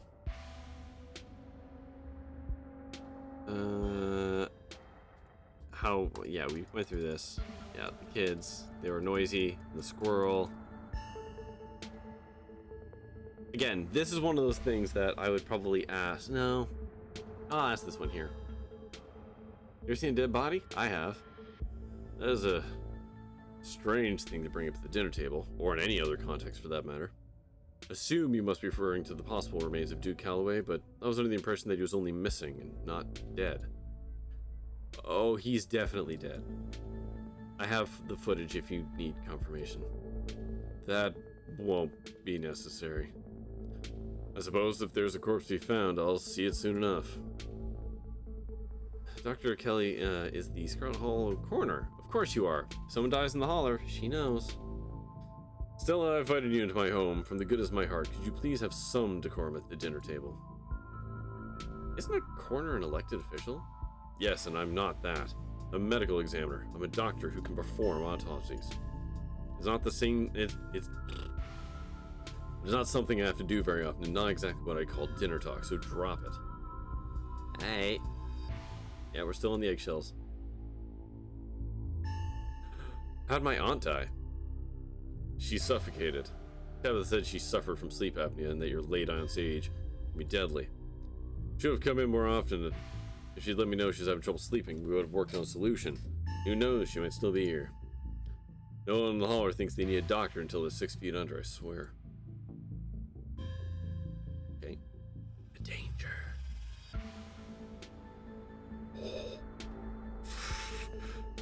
Some of these are just so tasteless.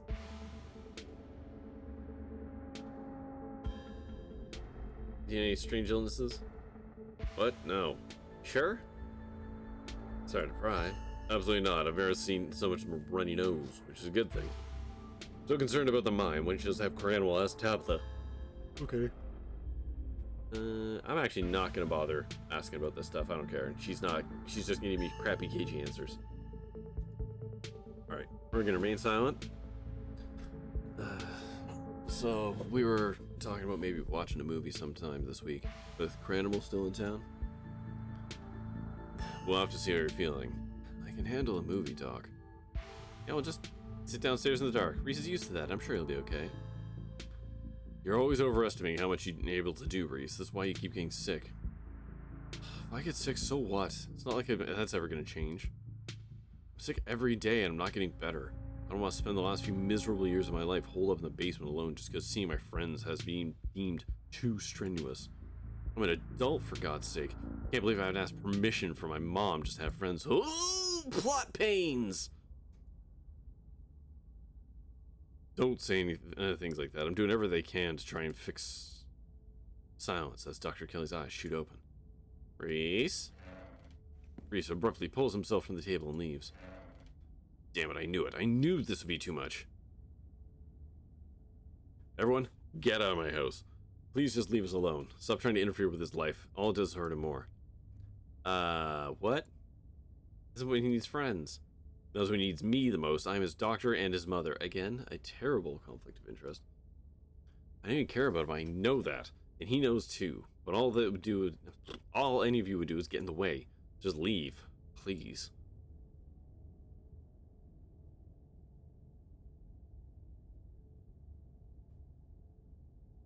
I am saying this. The mystical person, I would do this.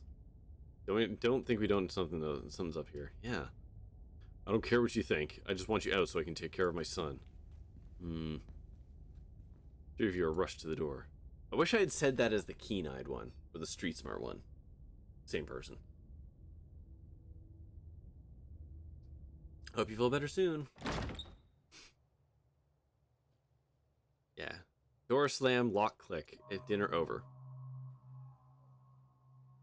The door to the clinic felt like it had the same draw as the carving in the mines. Do you think there's something back there? There's another one of those carvings in there, I'm certain of it.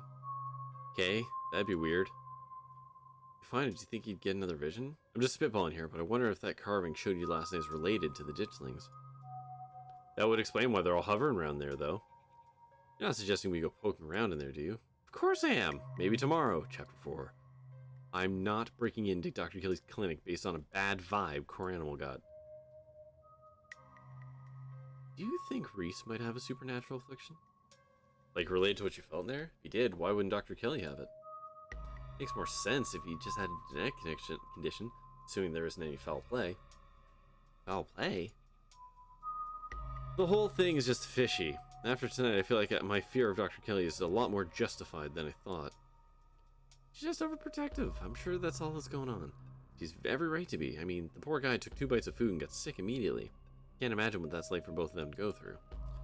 Look, I'm just saying, maybe there's more to the dynamic than just him being sick, but it's not like there's much we can do about it right now. We could probably go back and forth on it for a while. Let's grab Gretchen and get going. The sun's setting and we wouldn't want to miss a second of ghost action. Yes, we sure wouldn't. God, I wonder if Tabitha shows up. Oh yeah. All kinds of ditchlings hanging around. Okay, you know that's not the case. There's something old and powerful in there, and you feel it stir as the sun sets and daylight fades away. Ghost action. 18 plus. Okay, that's a weird... oh, I guess that's... This game is weird, though. It takes the last text from whatever events. That's fun, little bug. Alright, yeah, we're heading in. Oscar, are you back yet? Shh, you can't yell in the library. It's against the rules. It's after hours. Rules only apply before 5 p.m. Now it's our domain. Oh, hey there, you're just in time. Rosalina's situated in the back room. Alexis is going to keep her company while we hopefully get this all sorted out. I'd love her to be able to sleep in her own bed tonight. That ain't happening, my man. How's she doing? She's not quite as chipper as she was when she was on stronger meds, but she's still doing surprisingly well. Alexis has been by her side nonstop. She's been a really good friend. Rosalina and I are both lucky to have her right now. I'm glad she's back home, at least. And we'll be able to get her back in her real home in no time. I've come fully loaded with all the ghost crap. And you got your respected sniffing compatriot at your side, too. This nose can sniff out any ne'er-do-well we might find, whether spirit or scoundrel. And the Ouija board. A lot of ghost hunting crap. You stuffed it away. Alright. And then someone walked in. Avery! Hey, hope I'm not too late. Have I missed any creepy paranormal stuff? Still gonna get possessed? Oh shit. Oh, I hope so. Oh, I surely hope so. Avery, glad you can make it. The more of the pair of hands we have, the better. Sure thing. Always happy to offer a hand or two. There'll be someone here I can be level with a level head in here tonight. Yeah, the dog, not Stella. No, I know what you meant, Gretchen. But yes. EMF reader, spirit box. Yeah, you're into this. Yeah. Okay. Okay. Here we go. Mystical. There's something back there. I felt it earlier when I was visiting Oscar. It's even stronger now. Really? Oh, this is so exciting. I can't wait to finally see a ghost. Yeah, exciting's a word. As someone here for the thrill of being terrified, it's the word I'm looking for. Oh. Oh. Did Tabitha show up? We'll see how you two feel about this once things get started. Ah, fucking Zane. Y'all, don't rush off ghost buzzing without Zane. No way I was gonna forget your promise, Stella. Zane, glad you can make it. I was confronted by my own mortality for the first time yesterday, so I'm like, desperate for answers about the afterlife to ease my troubled mind. Now let's go mess with some ghosts. My, oh my, this certainly is a lot of humans for one little old ghost hunt. I do hope this means my dear Stella will be safe for this evening, that whatever foul creatures lurk in the shadows choose to prey on someone else. Oh, Gretchen. I hope my house is big enough for 6 ghost hunters at once. This is if this ever we can go ahead and... Yeah, it's everyone. Wait, what about Tabby? What about her? She's not here. Let's get started. I guess she can catch up to us when she gets here. Well, if you're all itching to get started, it's through the back. Follow me. I wonder if she would have shown up if we had, like, had a better relationship with her. What was his voice again? Hey, human, kick ass, okay? I miss my special tree. I don't remember his accent anymore. Yeah, but like, I wonder if we had done more groundwork with Tabitha to like us, that she might actually take us up on the offer. I'm still hoping she rolls up at some point. Looks like the sun's almost set. That's when stuff usually starts to kick off. Hey. Oh, Jesus. You're not doing this without me. If there's a ghost, I want to see it with my own eyes. Sorry, Mr. Gutierrez. I tried to stop her, but she's really convincing. Oh, hey, Zane. What's up? Yo. Rosalina. I'm gonna let Oscar handle this. Done enough resting. It's not like hobbling around in the library is any different than hobbling around our house. I miss being there. I miss feeling home. Let the pup come. It's best to give her a chance to face her obstacles head on. Take it from an old soul like me. You shouldn't be hobbling around at all. Just take it easy until you're more healed. I've got to learn to walk around eventually. Might as well start while I'm on pain meds. And their house is one story. It's not like I'm climbing Everest. Oscar sighs. The doctors did say I should encourage your practice walking. God damn it, Oscar. Okay, you can come along, but if you get tired or starts to hurt, let me know right away. Okay. Now, let's get our house back. I feel extra bad that to get them their house, and they're just, it's not happening tonight. Alright, crossing the threshold. And there's that feeling again. Like the mines, like the door to the clinic. A dusty, suffocating, dizzying feeling. Something is in this house. Though whether it's a ghost or something worse, I just burped. You aren't sure. A mystical burp. Full of mysticism. Okay, it looks pretty normal for now. I don't remember the picture banging on the floor, but that could be non-supernatural. You're a shitty mystic? Excuse me. You know this is bad news, yet you remain? Because I'm a helper.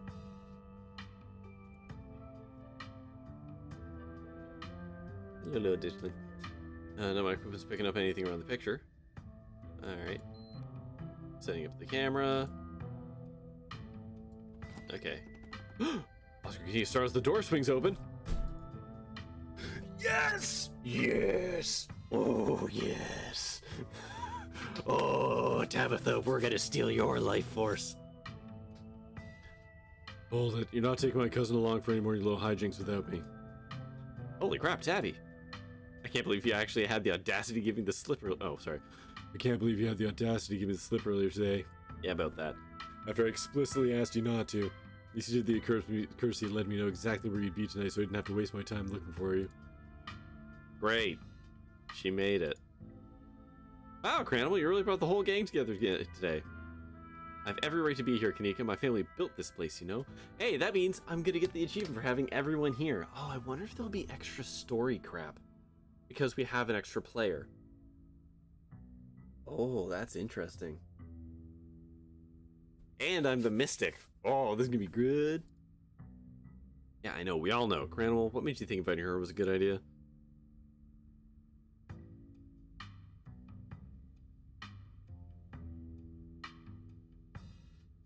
You know what? Yeah, I'm gonna go to bat for Tabitha a little bit here. What, you like her? We're friends. Really? Yeah, so what? Like it's weird to be friends with your cousin? Wow, Cranimal, do you have any idea how hard it is to get these two in the same room? This is amazing. I expect that it's possible to get Rosalina actually killed. Yes. Or no, maybe not Rosalina, but Alexis could probably be killed.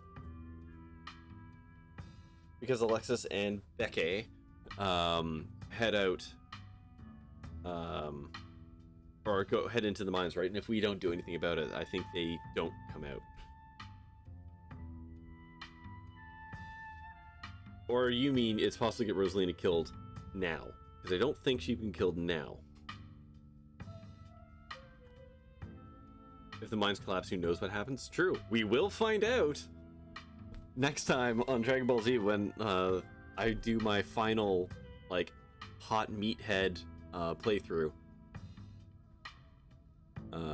Okay. Yeah, amazing. That's the word for it. Sounds like we're in for an interesting night.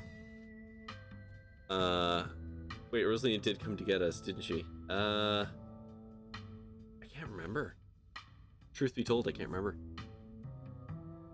I'm glad I didn't stay in the same town with people I went to high school with. No wonder small towns have so much drama. I wonder if the ghost will even show with this many people around. Oh dear. Could someone please warm the air back up? My joints are creaking in this dreadful chill. It's been a minute, yeah. I'd have to review the tapes that are literally like a year and a half old. Wait, it's just me or does it suddenly feel colder? Yeah, it does. I definitely feel that. Same. I got chills. Temperature of the gun says actually a couple degrees colder, but that's normal. Rooms have hallways and stuff. Whoa, a genuine cold spot. I gotta snap a bit for posterity. The face. Is that it? This isn't very scary.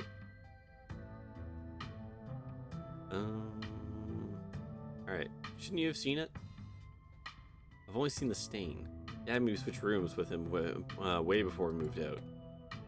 I wasn't about to let my dad sleep in a haunted bedroom. I spent most of my nights on the couch before we set up in the shop and the library. Even if there's something back there, I'm not scared of it. I'm mad at it. Well, y'all are so brave. I'd be terrified. Sleeping somewhere that might have had a ghost. Alright, come on, ghost. Let's do it. Yeah, Spirit. The sooner you show yourself, the sooner I can get back to my nice warm doggy bed. Oh no, don't antagonize it. I don't think this ghost is friendly. How do you, know that, though? If I were a ghost, I'd be, mad chill. If you saw what I seen, I don't think you'd be saying that.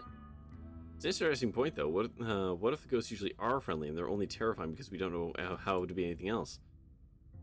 I know if I were a ghost, I'd just vibe, but what if my vibes were bad and I didn't even know it? I'd shudder to think of the possibilities. What'd you rope me into? Oh, Tabitha? My dear sweet Tabitha. Just you fucking wait. Okay. Let's head to Rosalia's room. Whoa. This is where I've seen it. It appears in a lot at top of the stain. Do you mean this massive blood stain? It stinks to high heaven. Yeesh. Oh, sorry, yeesh. That's gotta be tough to scrub out. Doesn't the county own this house? Do they know about the damaged carpet? Have you seen your house? I don't see how that's relevant. I'm not getting anything. It's not even cold. It's the same temperature as the living room. Nothing on the EMF either. Your equipment is wrong. That stain is definitely paranormal. I've scrubbed it out too many times to count and it keeps coming back. It's just a stain, Dad. Can't we just cover it back up? I don't mind sleeping in here. Yeah, maybe we just have to scrub it out first. Could be the paranormal stuff we'll actually give a reason to. Oh, good idea. I've never heard of a bleach-activated ghost before. Oh my god, is Tabitha actually kind of funny? You don't use bleach to clean a carpet, Tabitha. Whatever. How was I supposed to know that? Not everybody gets to learn how to clean things. Alright. If you're offering free carpet cleaning, be my guest.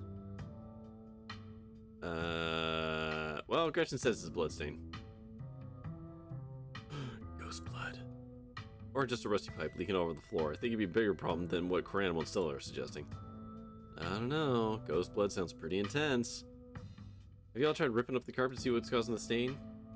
The government owns the house. There's no way I'm leaving a big red stain on the carpet. I made sure it was pristine every morning. Besides, I was kind of assumed it was a ghost blood, which it is.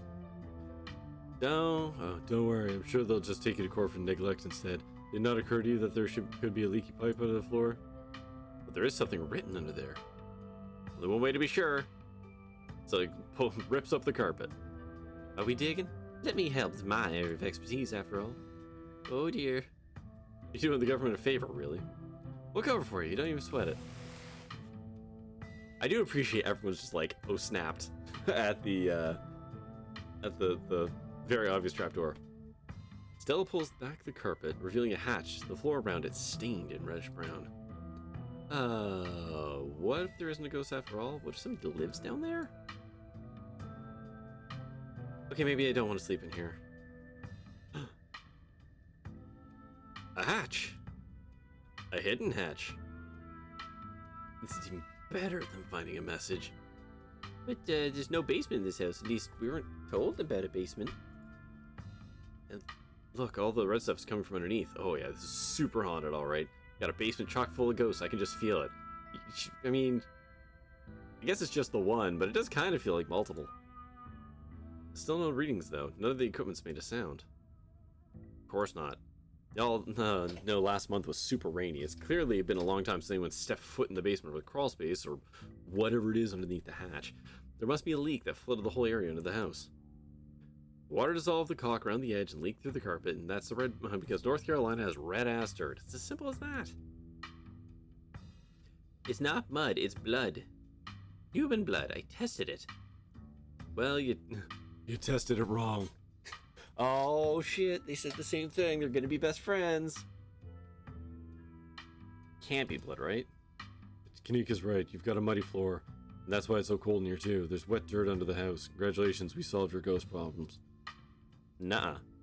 There's an old hatch in the floor and someone tried to seal it. We're not leaving until we know what's down there. I'm with Stella. This is my room. I need to know what's down there. Have you considered that maybe they tried sealing it because it's unsafe? Uh-oh. Do you think the flooding could have made the house unstable? I'm all in for ghost hunting, but I don't know if I could crawl into another dangerous crevice. I did that last time as a joke, and now whoops. Alright, go for it. Crack it. Bubs. Okay. I have to go pee. I'll be right back. Okay, yes, now we're in the ghost world. Oh, shit. Whoa!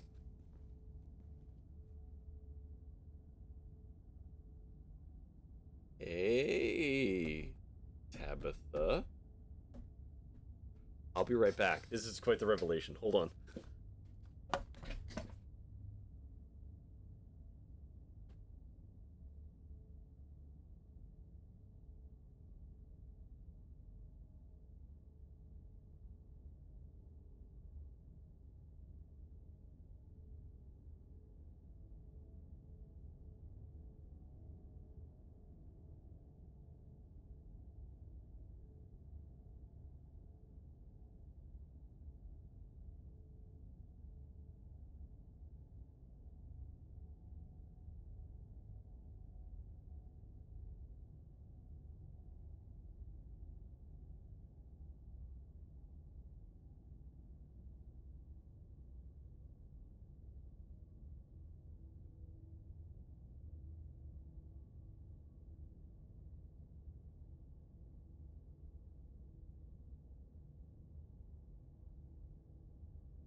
Oh. Okay. Hi, I'm back. Yes, this is going to be good. Hey, don't call the cops this time. Yeah. Okay. How did we end up back here? Where is everyone? Did we pass out again? Is there a gas leak in the basement or something?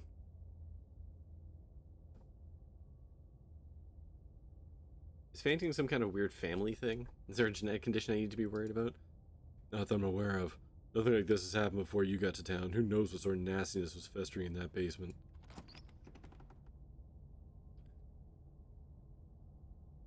Why does it look like Oscar's house in front of us? Didn't we just leave? Must be misremembering things. Let's go.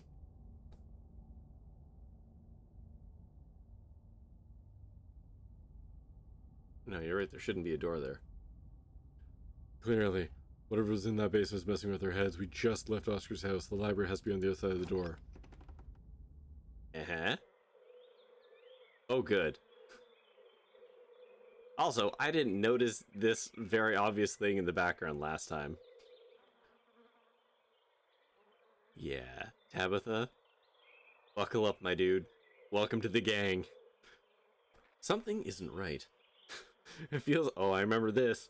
It feels like a late summer afternoon. The air is warm and wet, and the scent of flowers drifts on the breeze. This...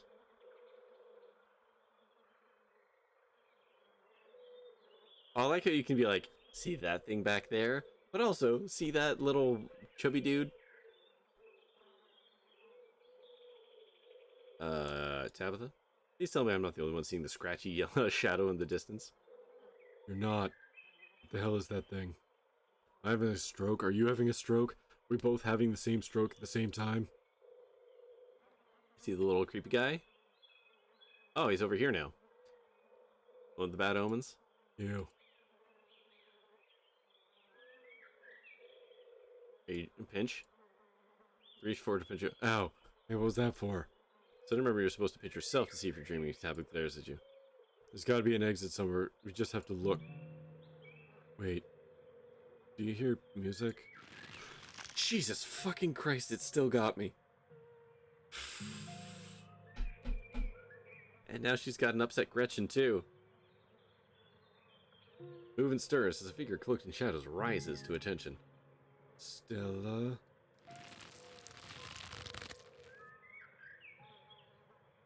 Huh.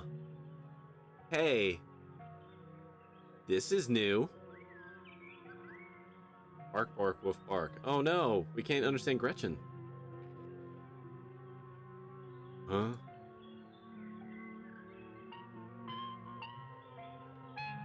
We're getting names. That's interesting. That must be a mystic feed. Eddie? It's Charlie. What? Did you say Eddie? Hold on, I should do some kind of a voice here. Something. Hold on, maybe... What does this sound like right now? That's a little bit of reverb. Let's turn that down. Let's turn up the echo. A little bit of echo. A little bit of reverb. Maybe mess with the gender dial a little bit. Which, no, that one never sounds good. Yeah, no, we're just gonna leave that right. Maybe one down. There we go. Here we go. I have a ghost. No, that's no good. Turn that down. Turn that down. How's that? Yeah. Megaphone? Is this too much megaphone? Yeah, it's way too much megaphone. Okay. We'll just stick to this. Just a little extra spooky. Did you say Eddie? No one's called me that in a long time. It's Edwardine now. I'm not a child anymore. Edwardine. Eddie. You've got to be kidding me. Okay. This isn't Stella. This is the lover. Absolutely no megaphone? Okay. Let's just play around with the... What about hard to know? What? No. Okay, fine. Whatever. What are you talking about? The part of me that lets me know other people who other people are says that this is the lover.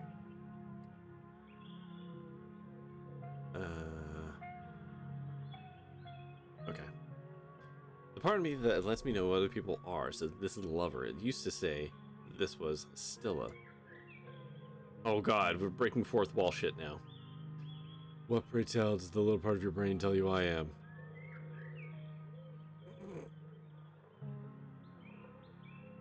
Tabitha. Good to know we're not completely broken. Scroll towards the bottom to see all the dial. Oh, I know. Mars, this is, I think, my 6th experience with Scarlet Hollow so far. Yeah, we don't. I appreciate it because, yeah, especially in this one, there's a lot of options. Just a whole chock-a-block of options in here. But I am aware. But thank you. Okay. Good to know you're not completely broken. I wish I could say the same. You should have stayed gone. You absolutely shouldn't have shown up here of all places. You're caught? I don't think you'll understand what Father might do. Oh, crud, I think I missed the line. Oh, I get it. You two rehearsed this little scene just to freak out your cousin. Cool. You can stop now. I get the picture.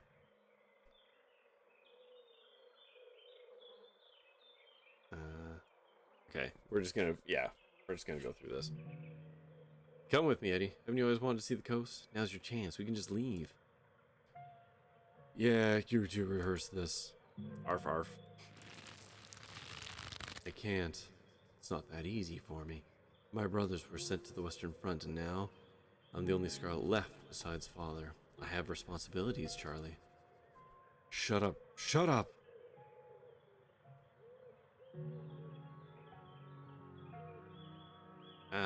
Oh, here we go. Just full mystical, baby! Oh, we are now the presence. Oh, screw your family, screw my family. Why are we letting the choices made by our fathers destroy our lives, too? Tabitha stares at you, speechless. You should just get out of town while you still can. Whatever you came back for, it's not worth it. Mystical. You're right. What I came back for isn't worth it, but you are. I won't leave the holler without you. If you change your mind, I'll be around. Rip. She's gone, along with the shadow in the corner of the room. Come on, we must have taken the wrong door to the annex. We're getting out of here before anything else happens. Bud? Really? We should hold hands for safety, not because others are scared. I like that. Do you need to hold my hand? Can you hold my hand? We should hold each other's hands. We have to go after Stella. Absolutely not. We're not being drawn deeper into this weird garden greenhouse. Whatever it is. I'm pretty sure it's literally your greenhouse, my man. She yanks your arm, pulling you back from where you came. Where'd the annex go? Let's try the door. There can't be anything behind it. It's just standing there. I noticed a distinct lack of Wayne so far. I guess Wayne is the stand-in for Tabitha, if we don't have her. You ignore her, walking forward and reaching for the doorknob. Or maybe Wayne will show up too. It'll be interesting.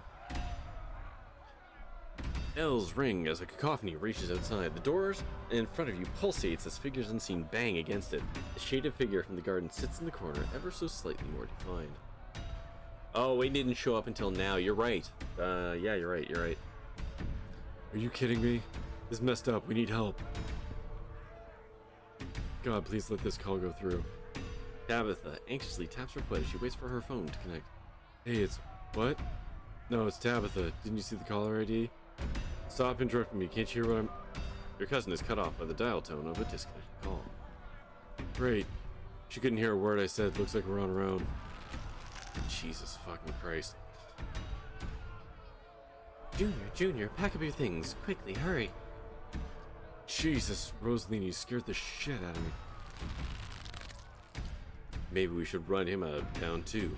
Or on rail 2. Make an example of the whole family. Mystical, where is it? Mama, what's going on? Am I going to have to deal with you doing this all night? Absolutely, yeah. Please, he's only a child. We'll leave peacefully. Just give us a little time. They were only children too. My boy was in there. Why should I give Junior here all the time in the world when I together his little toys and fancy clothes? My boy didn't have that kind of luxury. Oh. I want to ask why we aren't possessed.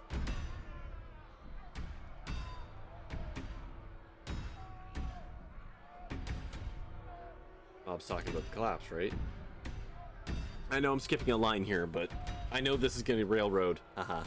It's way through anyway, so if there's 2 mysticals. I want the data. Is that who you think the little girl is? But yeah, I think you're right. Don't listen to him, Charlie. Just keep packing. Looks like the others are on their way. Better hurry, boy. Or you and your little dolls here might get burned up.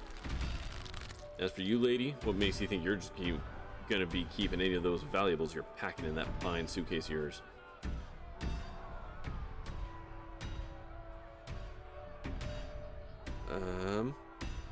No, I want this one. Charles Shaw wasn't even responsible for the collapse in the first place. I wonder. Like, I could just lean through this, but I kind of like this. Because we have data. And I wonder if we can change the ghost's attitude by giving them information they didn't know about or something. This is despicable. Charles Shaw wasn't even responsible for the collapse in the first place. Excuse me? Even if that were true, stuff that happened a century ago is irrelevant. You and I had nothing to do with it.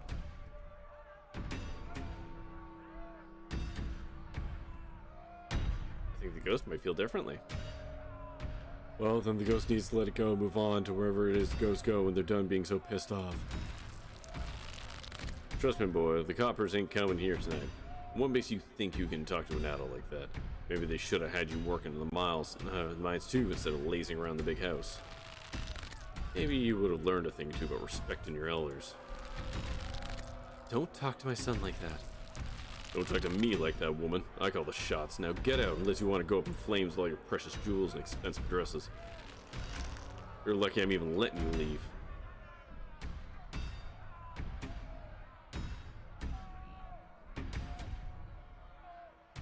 Yeah, I'm doing this because I have Tabitha here. This is way more interesting. It wants revenge on her family. That's why we aren't possessed. But neither of us have done anything wrong. It's been over 100 years since the collapse. It's okay, Charlie. You can make new ones, even better ones than these. At least we get to read the line that would come up to this, so we kind of get both. It's good for him. Shouldn't be playing with dolls anyways. Now you're gonna have to earn your keep, just like the rest of us, boy. No more inheritance for you. The mother and the mob are whisked away, leaving you and Tabitha in an empty room. Door? As they depart, the front door stops pounding and opens into a beckoning white void. We are both in hell. We both died, and we're in hell.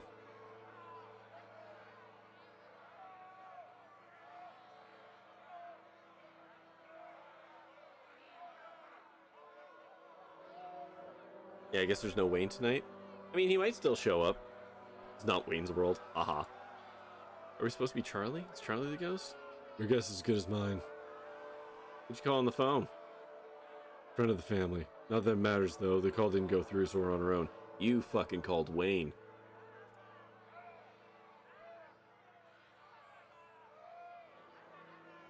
So many ditchlings in here. Yeah, there are. Those things are horrible. No wonder you were such a mess when you came back on Monday. Alright, let's put our heads together. What do we do now? We know we can't leave. And we know that we're not possessed, at least as far as we can tell. Whatever we saw in this room at least happened right after the Shaw mine collapse in 1918. I think the only option on the table for us right now is to keep doing what it wants us to do. Maybe it'll stop at some point, or maybe we'll figure out a way to escape.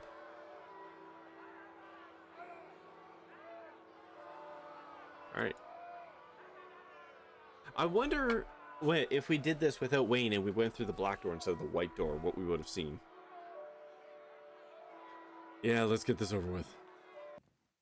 You and Tabitha walk up to where the pounding door used to be and stand and step into the void.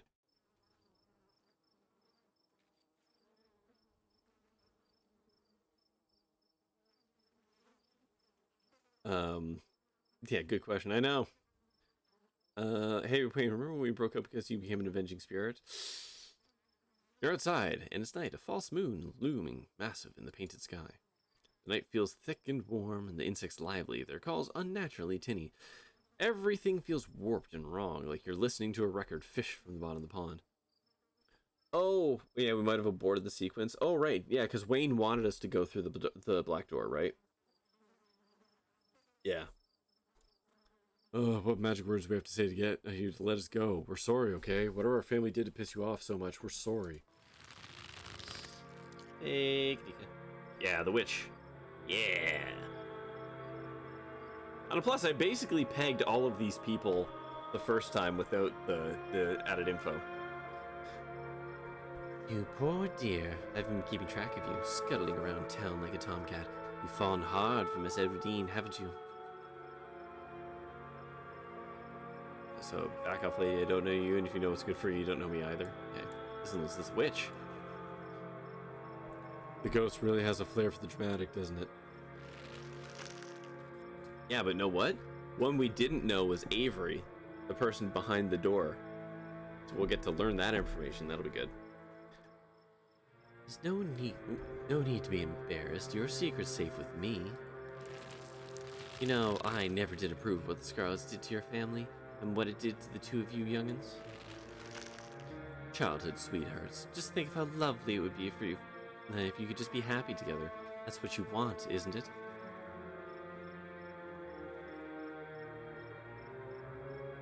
Alright. Don't talk about my family, and I don't need life advice from some old broad. Old broad? Youngins. Whoever we're talking about here has been dead for a really, really long time. I'm sure by now you realize the young lady doesn't plan on leaving with you, but it's not for lack of desire, as you well know. It's Enoch. Even if he dragged you here over the town limits, his hold over her would make sure neither of you are ever happy ever again. Just think of what happened to your poor mother and father.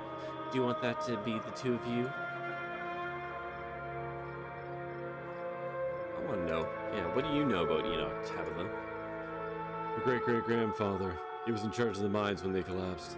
I don't know much besides that, so don't bother asking.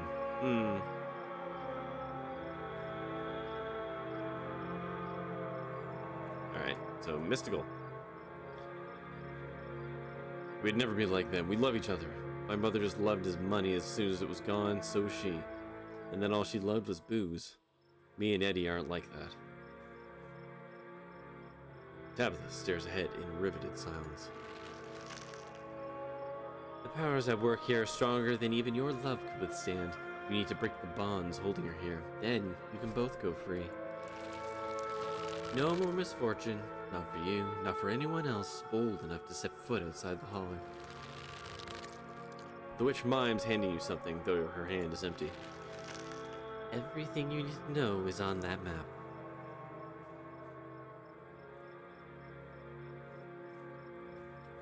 Some kind of poem. Some kind of poem, huh?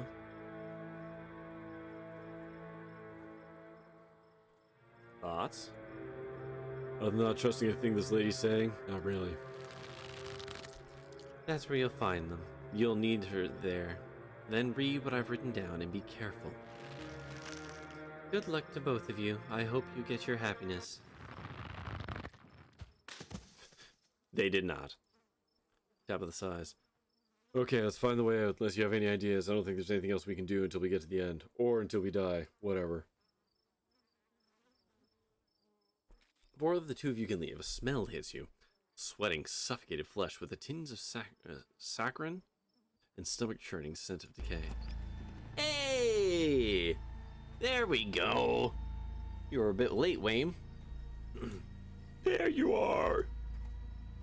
I would have found you sooner, but the residents clearly doesn't want me here. It doesn't seem to have issue with these miserable little parasites.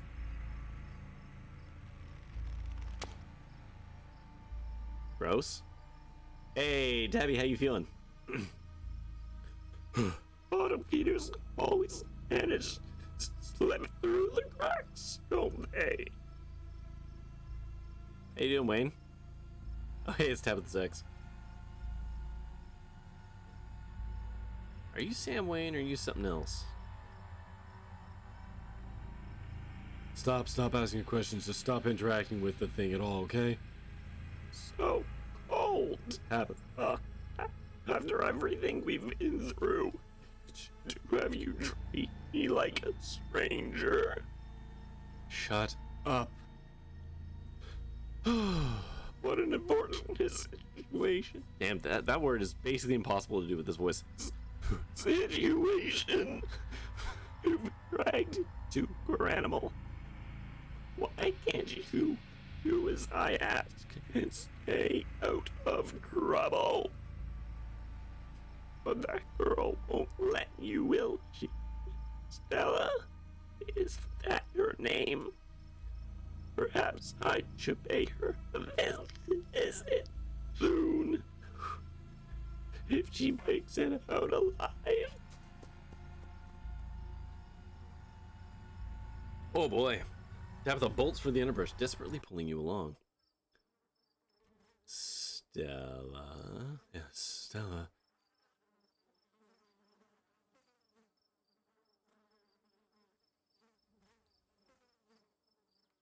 Did you kill Sam Wayne?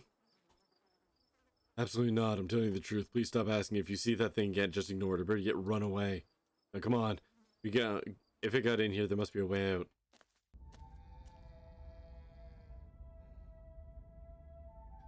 The two of you step from the brush and into a long wooden corridor lined with bottles and rails. A figure rises to attention, blocking your way. Caretaker. Okay. I thought you were a doctor, but that's close enough. I'm afraid he doesn't have long. If there's anything you need to say to him, say it now. Whoop.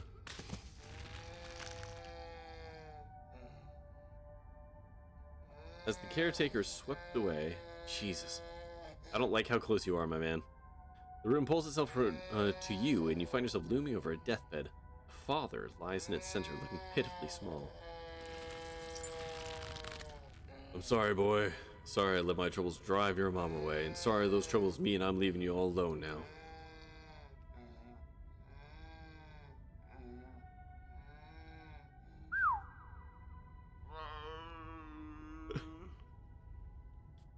You're getting what you deserve.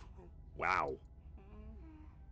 Alright, you're definitely channeling Charles Shaw Jr., which must be who the ghost is. The only thing that makes sense. Damn it, Junior. How many times do I have to tell you? I tried to stop it from happening. The damn snake Enoch went behind my back. Oh, What bullshit. strike a nerve? Not for that, for what you did to our family. We could have just started over someplace new, but instead you became the son of a bitch the Scarlets made you out to be.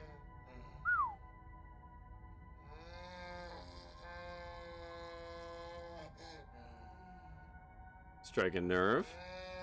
It was Charles Shaw's fault, that's just a fact. That's not what we saw in the mines yesterday. I'm gonna be honest with you, I couldn't make a bit of sense of what I saw down there last night. And even if you could, are you gonna believe some weird otherworldly vision more than your own family? Yeah. This isn't just something I was told, it was in the history books. Oh, right, those are always true. Those are always full of truth. You're right. I've been using that excuse for too many years. At some point, man has to accept when he's dug his own grave. They may have run me out, but they didn't put the bottle in my hand. Still. They destroyed our legacy, boy. Both our names are cursed with that history. I'll be dead and gone soon, but I won't be able to rest. Otherworldly visions tend to have a high accuracy rate. That really depends on where you're getting the visions from. Visions of the past, super accurate. Visions of the future, frustratingly plot-related vague. Not until our name is cleared. Not until you can pass on the name with pride. It's my only request, Charlie. Go back there. Tell people the truth. Try to find proof. I don't know what you'll be able to do, but please. I know I ain't been the best father, but I'm no murderer.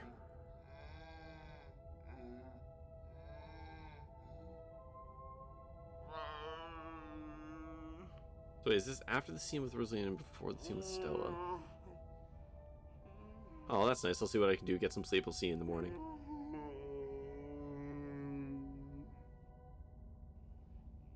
Do you think that's why I was getting close to Everdeen? Yeah, probably. I don't know, I guess it's possible, but it doesn't look like it panned out.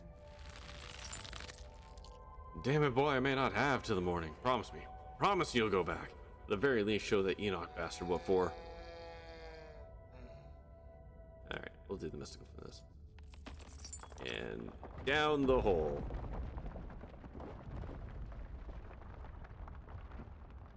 This ghost is so full of it. Oh boy, this is gonna be fun. Alright, into the hole. Okay. You find yourself pressed uncomfortably against the trellis. A small castle sits off to the side of the wall, and the bars of the prison loom over the both of it and all of you. Oh, I'm so stoked to find out who Avery is. The entity. God damn it! That's just frustrating. Climbing up the trellis again? How very Romeo and Juliet of you. No need to run off, I won't tell the old man. You've gotten sloppy. You should try to be more careful. You don't want him putting you in an early grave. Yeah, thank you. What the hell is the entity? Why should I know? I don't have your weird thing with people's names. No, not one of our brothers. I'm a prisoner, another victim of the Scarlet's lies, like you, Charles Shaw.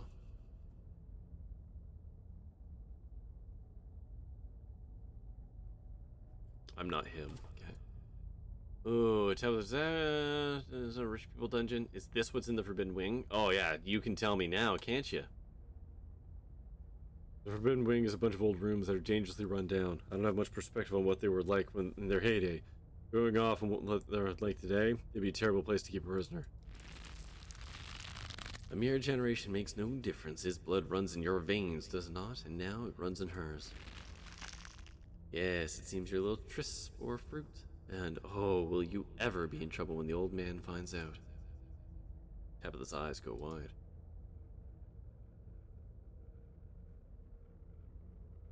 Fruit as in... Shh. Let it talk. I think this might be important. You know you don't have to keep dangling there. Come inside. You'll be able to hear me through the door just fine.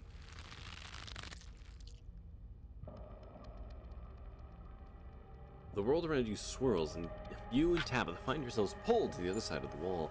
A door bound by countless locks and chains pulsates before you. So many locks it can't free you, if that's what you're after.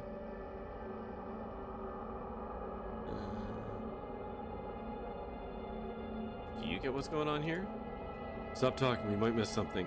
Oh, now you're interested, eh, Tabitha? Ghost still full of shit, is it? That's not why I invited you here for. I couldn't escape even with your help. I merely wanted to offer a warning. Leave town now.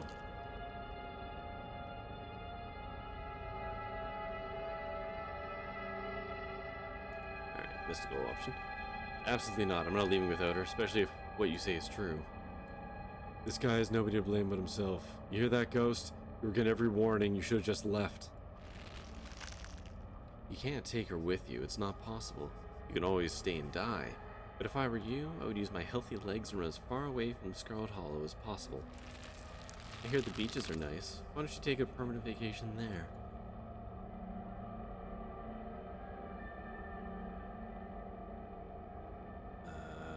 Okay, yeah. I know, I was wrong. It's possible. I have the weird map, I have the spell or whatever it is. Me and her are gonna get out of here. Ah, you've been talking to the witch then. How very interesting. Oh. Charlie, get away from that door. Don't listen to it. Stella!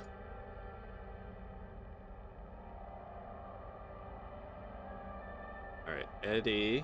Are you Purgante?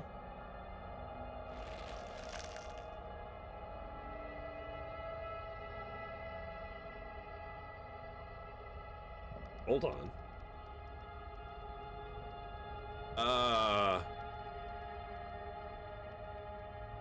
Whoa, hold on a second.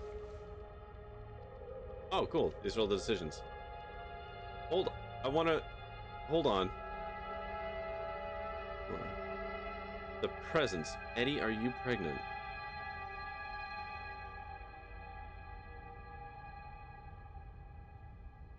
How does it know that?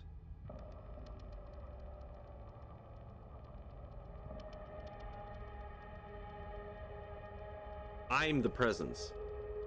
Hold on. I just asked Eddie, are you pregnant? And she's asking, how does it know that? Is it referring to me or the entity? How does the weird door know that I'm preggers? Yeah, maybe. No. I don't know. That felt like a weird fourth wall break. This is too much. I just want to go home. Do you feel sick? I feel sick. That's probably guilt.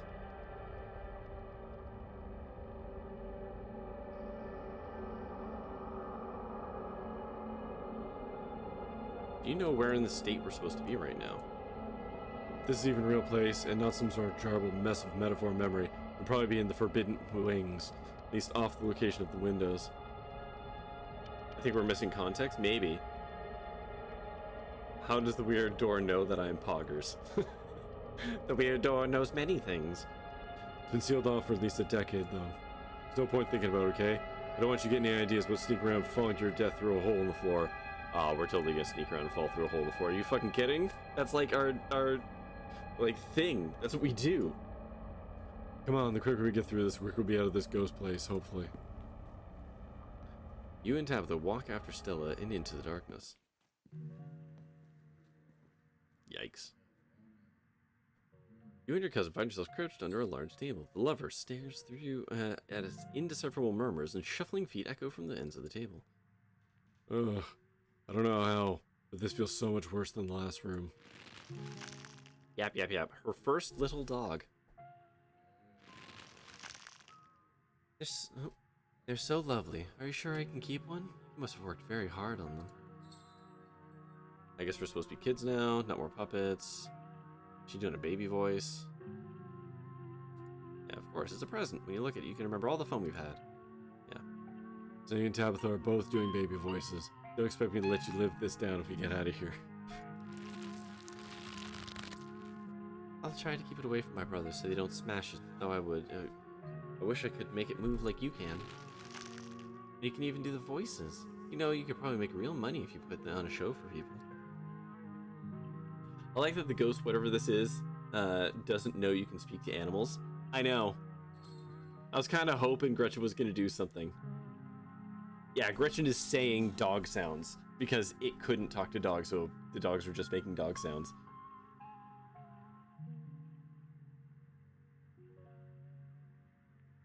That's the plan. I want to be a traveling performer. Why don't you come with me? Go down, putting things for kids. Okay, if we're, do we have a plan yet? If you're asking that question, the answer is no. I'm waiting to see what happens once the show's over. Wow, that's a real kind of LucasArts decision. Okay. A traveling show, and you'd want me there too? Oh, we could just go towns along the beach. I've heard the Outer Banks are the most beautiful places in the world. When Tabitha was like, what the fuck, I thought that was what she was going to say, like did the dogs just say bark? It's possible. Again with the beach. The beaches are nice, I get it. If I ever got a vacation, that's where I'd go.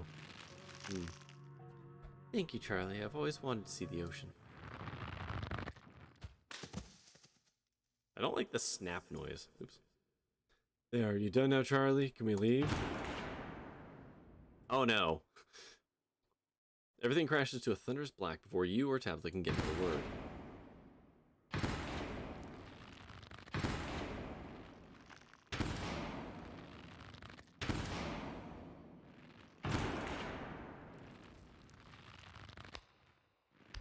Oh, the clap. A single spotlight remains, illuminating a trapdoor in the center of the stage. You feel drawn to it.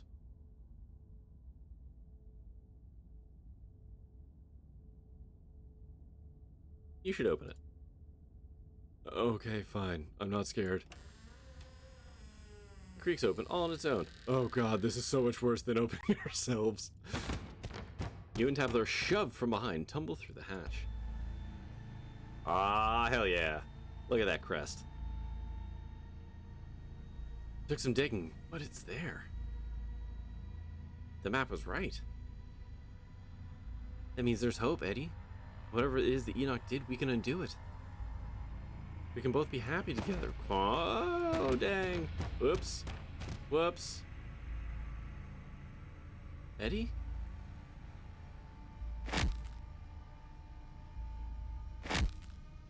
I gotta say, Eddie's got a mean swing on her. Like, she caved that skull in first swing. That's impressive. Oh god.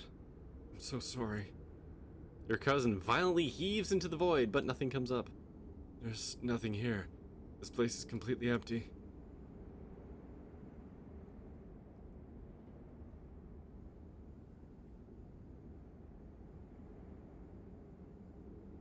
So Aberdeen was a murderer. Eddie, or was there always something supernatural going on? Oh, you think perhaps Eddie got... No, that was just the past. Eddie... I don't think Eddie supernaturally did anything. Whoops, thank you, clock. I'm sure she had a good reason. This isn't very fair, you know. We only saw one side of the story. Yeah, I mean, there's absolutely supernatural bullshit going on, yes. I don't think she was possessed, though, if that's kind of what you're asking. Isn't the only side of the story what the Scarlets have been giving since 1918?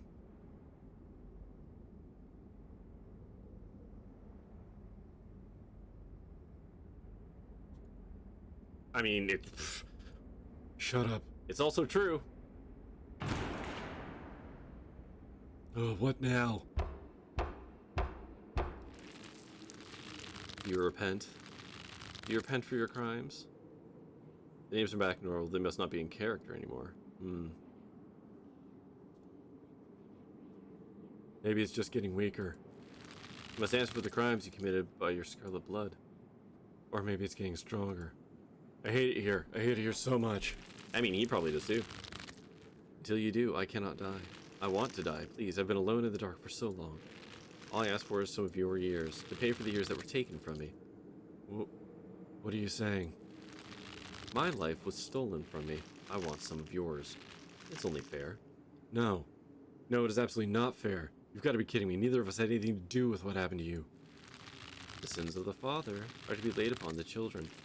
One of you must forfeit. It doesn't matter which. Bullshit. Ooh, this is fun. See, this is why I'm happy I got the mystical options. You can't actually make either of us do anything, can you? I can keep you here. I can do whatever I want with them. You can refuse. But if you do, then I will stay. I will stay until I get what I am owed. I don't understand. You will live a shorter life, and I will finally be satisfied. I will have justice. I will finally die. I will leave this house at last. How much shorter? You aren't seriously entertaining this, are you? That isn't for you to know. Just as it wasn't for me to know. One day, sooner than you'd like, you will die. The sentence has been handed down. Make your choice. Hey, Sybil! Mom? Oh, hey! Congratulations, you're all busted up. All of you better get out of here before the spirit regains its composure. This is certainly a strong one, isn't it? Don't worry about the others, they're safe. I got your call, Tabitha. Ah, that's the friend of the family. We're friends with the witch. It's definitely not easy getting down here. Get us out of this pit, Sybil. Tabitha, I don't think it's wise to leave something like this where anyone could stumble across it. Why is that our problem? It wants something, doesn't it? And I think you know which of you should volunteer. You must be joking. You're the eldest cousin. You're the only one who actually lived in the town. It's only right. Absolutely not. We should just leave. I'm not giving in to the demands of some dead guy.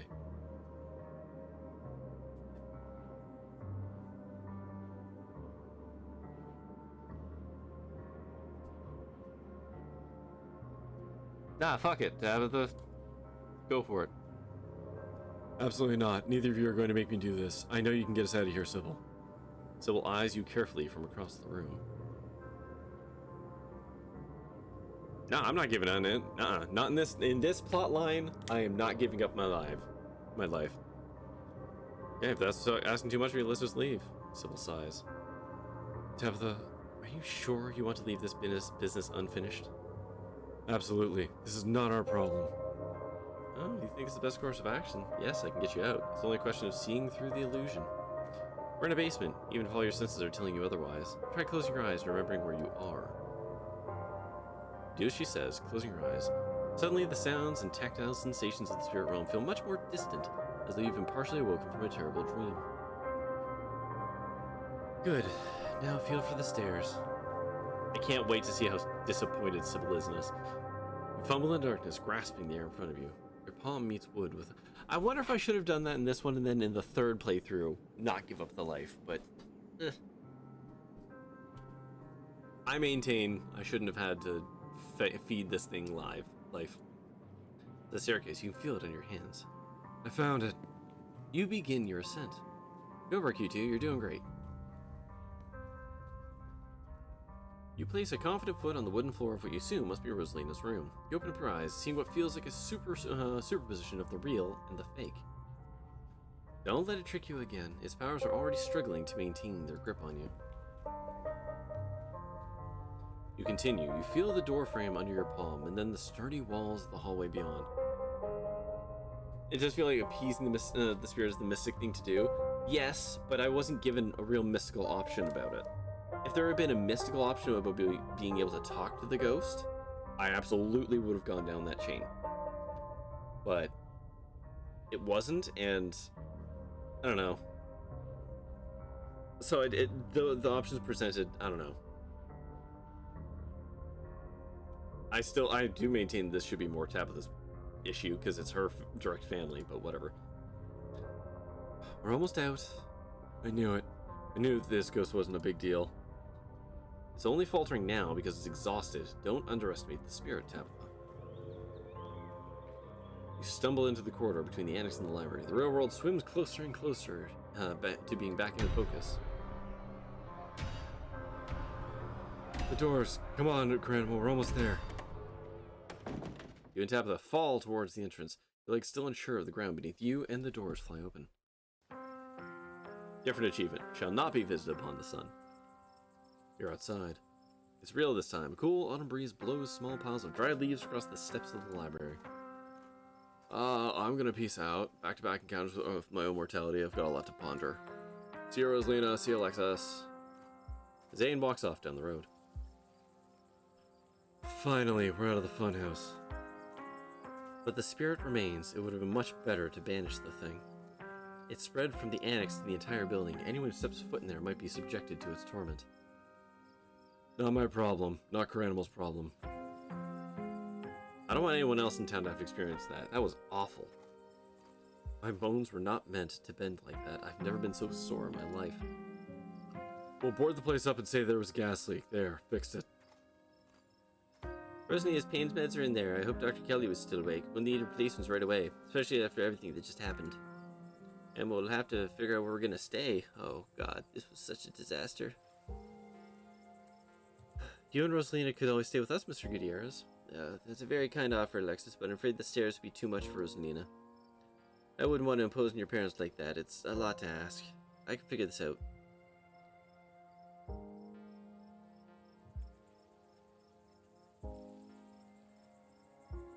Oh my god, there's so many options here. Made a huge mistake. Do you think you'd let me do a do-over? You're not mad for getting out of there. Impending doom coming down this town more important than a single ghost. I have to be on my best. Need to regroup and think about our options. Wasn't about to make a deal like that in the heat of the moment. Sorry, I don't think I could have handled the uncertainty of an early death hanging over me for the rest of my life. I couldn't trust a ghost to uphold its part of the deal. I'll just give up part of my life for a house. Make amends for something I didn't do. Oh my god. I wasn't about to give up my life when Tabitha was right there. If anyone benefited from the family's done, sir. The government can rent another house. You'll probably get in the way of the roof. Okay.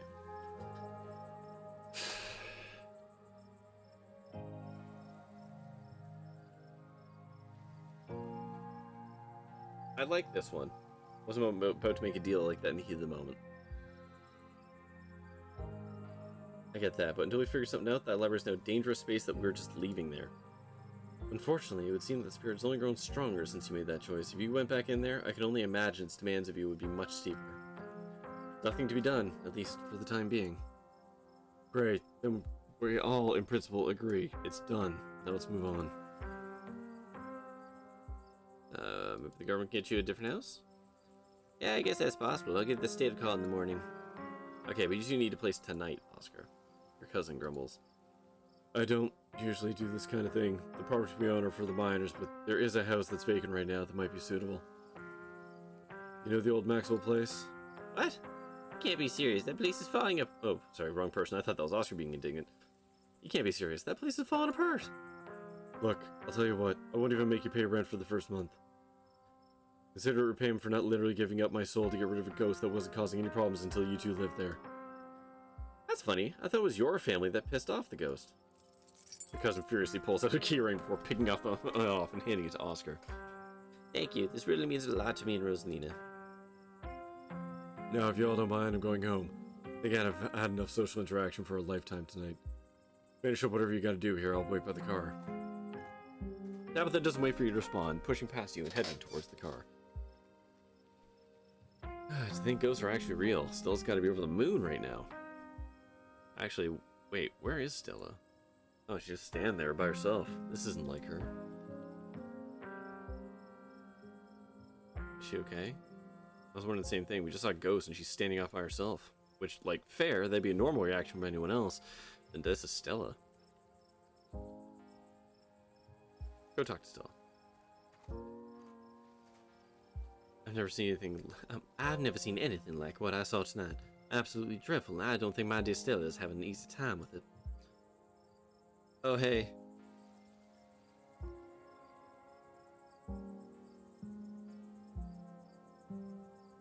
I'm so sorry I couldn't get you out of there sooner. I don't think there's anything you would say here other than that.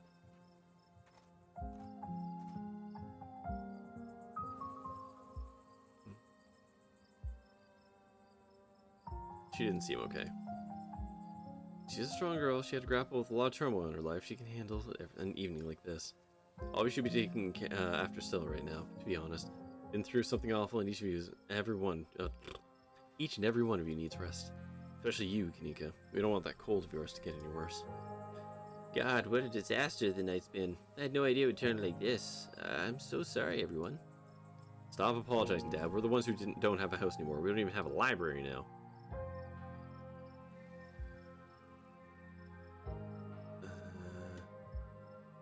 Yeah, I want to mention Wayne. Paid membership is something awful.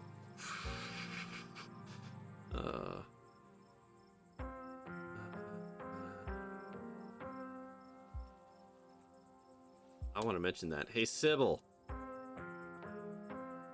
I'm looking at you specifically. Wait, are you serious? Should we be worried about her? I mean, let's scratch a ditchling with his hands. Well, I guess his feet, but whatever. So smart, hope it should be okay. You say anything else to you? We don't need to trouble Cranimal for any details. No one pay any mind to that man. He's just a drifter, he'll be gone soon enough. Really? Maybe a drifter in the metaphorical or metaphysical sense. Hey, there's another carving in there. I wonder if they're all tied together.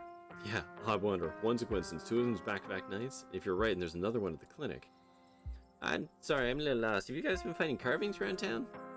News to me, too. I'm sure everyone here could stand around theorizing about this and that all night long. There'll be plenty of time for that tomorrow. Hey, I'm so sorry, you two. It's okay. Worst thing that happened to people. The price was just too high. We'll find a way to pick things up. I know you did everything you could for us. That's a lie! I literally could have given up life force. It probably was smart not to trust the ghost anyways. You won't have to do it alone, Oscar. You can help yourself to whatever you need from the store. Yeah, I'm sure Aunt Winnie and I can help too. It's a good town full of good people, Cranimal. We won't let this ruin Oscar. What about the library? You can always board it up until the ghost goes away, right? The mines are boarded up, and that just made us want to go down there even more. You can't just tell them it's mega haunted. Even if folks believe us, they'll just make them want to investigate for themselves. Maybe Tabitha had the right idea. Maybe we just say there's a gas leak. Sybil, is there any chance this goes away on its own? No. Okay, that's all then. We board it up. We say there's a gas leak. Just hope no one gets curious. It's the best we can do for now. Are y'all conscious? Yeah. Yeah, we've gone through this. You know, it was like being puppeted. It hurt. Yeah. Yeah, I remember all this. Alright, it's time for you to get your kid home. Okay, you sure have questions? I think I should get a little rest. Yeah. Swing by the tea room. Yeah. That's all stuff from before. Just two of us? Can you do what you, yeah, do you know you were? I could roughly place most of the others. Yeah. Prisoner of the Scarlets. What do you remember? All of it, yeah. You don't regret coming? No. Yeah, I got some shared trauma, bud. Yeah, I guess I do, huh? That was horrific, but it was also thrilling knowing we all went through it together. It makes it easier. There are people to commiserate with tomorrow morning. That was weird talking. There are people to commiserate with tomorrow morning when the soreness really starts to kick in. Which reminds me, I better get back home. Plus, I have shift tomorrow morning. I might have to call in sick, but there's hoping a good night's sleep will enough to heal up. Every heads off, leaving the square in front of the library empty. Time to wrap things up here. Okay. Your eye bag is nearly silent as you and Tabitha reflect on the night's events and your destination to leave the haunting, or decision to leave the haunting intact. You think we did the right thing? Second guessing yourself, don't waste your energy. It's like Sybil said, it's done. There's nothing we can do about it other than move on. For the record, yeah, I think we did the right thing. I guess ghosts real, huh? Yeah, I guess so. I feel like people should be making a bigger deal out of this.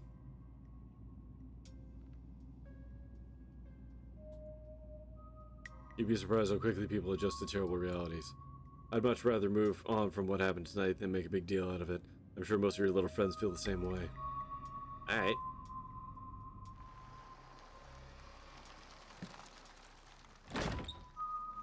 Get back inside. After the events of the evening, the howling winds and unsteady creaks of the estate almost feel like a warm welcome. Well, we're back.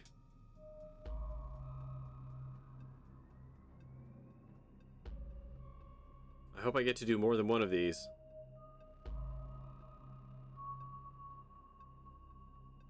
Haha, glad a terrible unending situation doesn't exist in real life. Ha ha ha ha ha. Yeah.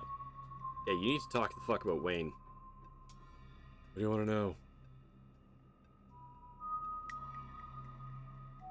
Do you think he's actually gonna hurt Stella? No, he's a creep. I don't think he has that in hurt her. I don't know if you noticed, but Stella's irritatingly resourceful. She'll be fine. Why is he all gross? He's sick or something. Probably part of why he's such a creepy weirdo now. I don't know if it's contagious, but I wouldn't rule it out, so don't go near him. Yeah, you really don't want me talking to him. What does he know? Just know him. Please trust me when I say he's bad news. And why is he following me? He's a creep stalking an ex's cousin. All the more reason not to talk to him. He's a different man now. Stay away from him. God damn it. What do you think about Stella? She wandered off back there. I'm worried about her. She's a pest, and like all pests, she has an uncanny way of bouncing back from some things. She'll be fine. Uh-huh. What's gonna happen to the library? Stay boarded up until a real ghost hunter comes in or something. Or maybe Charlie will just get fed up and disappear. I don't know how ghosts work. It's not our problem now anyway. The important thing is we both got out of there. Even though everybody got banged up, nobody died. I wouldn't even charge Oscar and Rosalina much rent for the old Maxwell place. Out of the kindness of my heart. I'm sure they'll find something soon. Jesus Christ. Tabitha? Like, Hey, how'd you know to call Sybil? Who else would I have called? The cops? I believe you've seen their competence on full display. Besides, I'm sure you've heard the old woman talk. If anyone in this town would have known how to deal with a ghost, it'd be her, right? I don't know about you, but I feel pretty spooked. It's great. Now you're really a Scarlet. Let this be a lesson, you animal. Okay, cool. Good night. Don't keep poking around looking for trouble. You just have to make it to the funeral. Okay.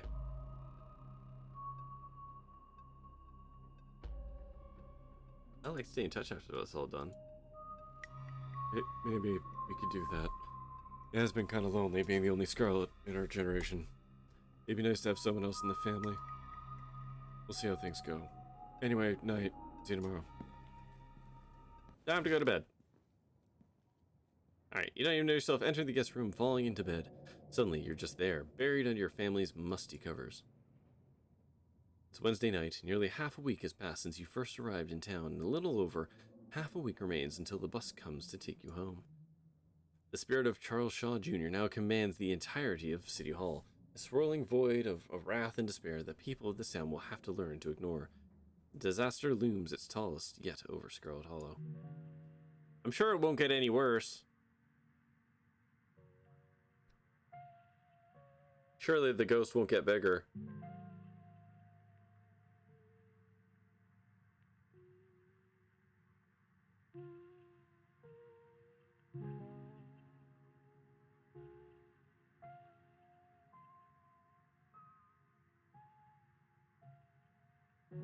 Is this a different video than last time? I think it might be.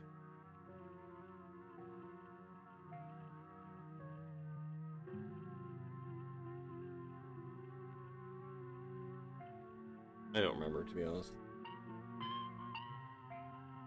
Oh, I got a achievement for unclean because I didn't shower. That's fun. Okay. They plan to have episode 4 before the end of the year. Actually, no, we can just return. If you'd like to continue with this World State in episode 4, save your game now. Okay. Alright, continue. Alright. And them's the game. Gosh, that was interesting. Got a lot of interesting information there. I kind of wish I had given up the life force, because I think that would have been very interesting as a channel, but I didn't. So there we are. But I have to get to bed. It is late and I am tired, so I am gonna wrap this up real quick and say I'll be back tomorrow with more if it's possible to get Tabitha sacrifice. I doubt it. She doesn't seem the type. But I will be back tomorrow, probably, hopefully, with more indie games. So, as always, thank you, of course, for watching. Until next time, stay safe, have fun, wear your goddamn mask, your vaccinations, your boosters if you can, and I will see you later. Bye-bye.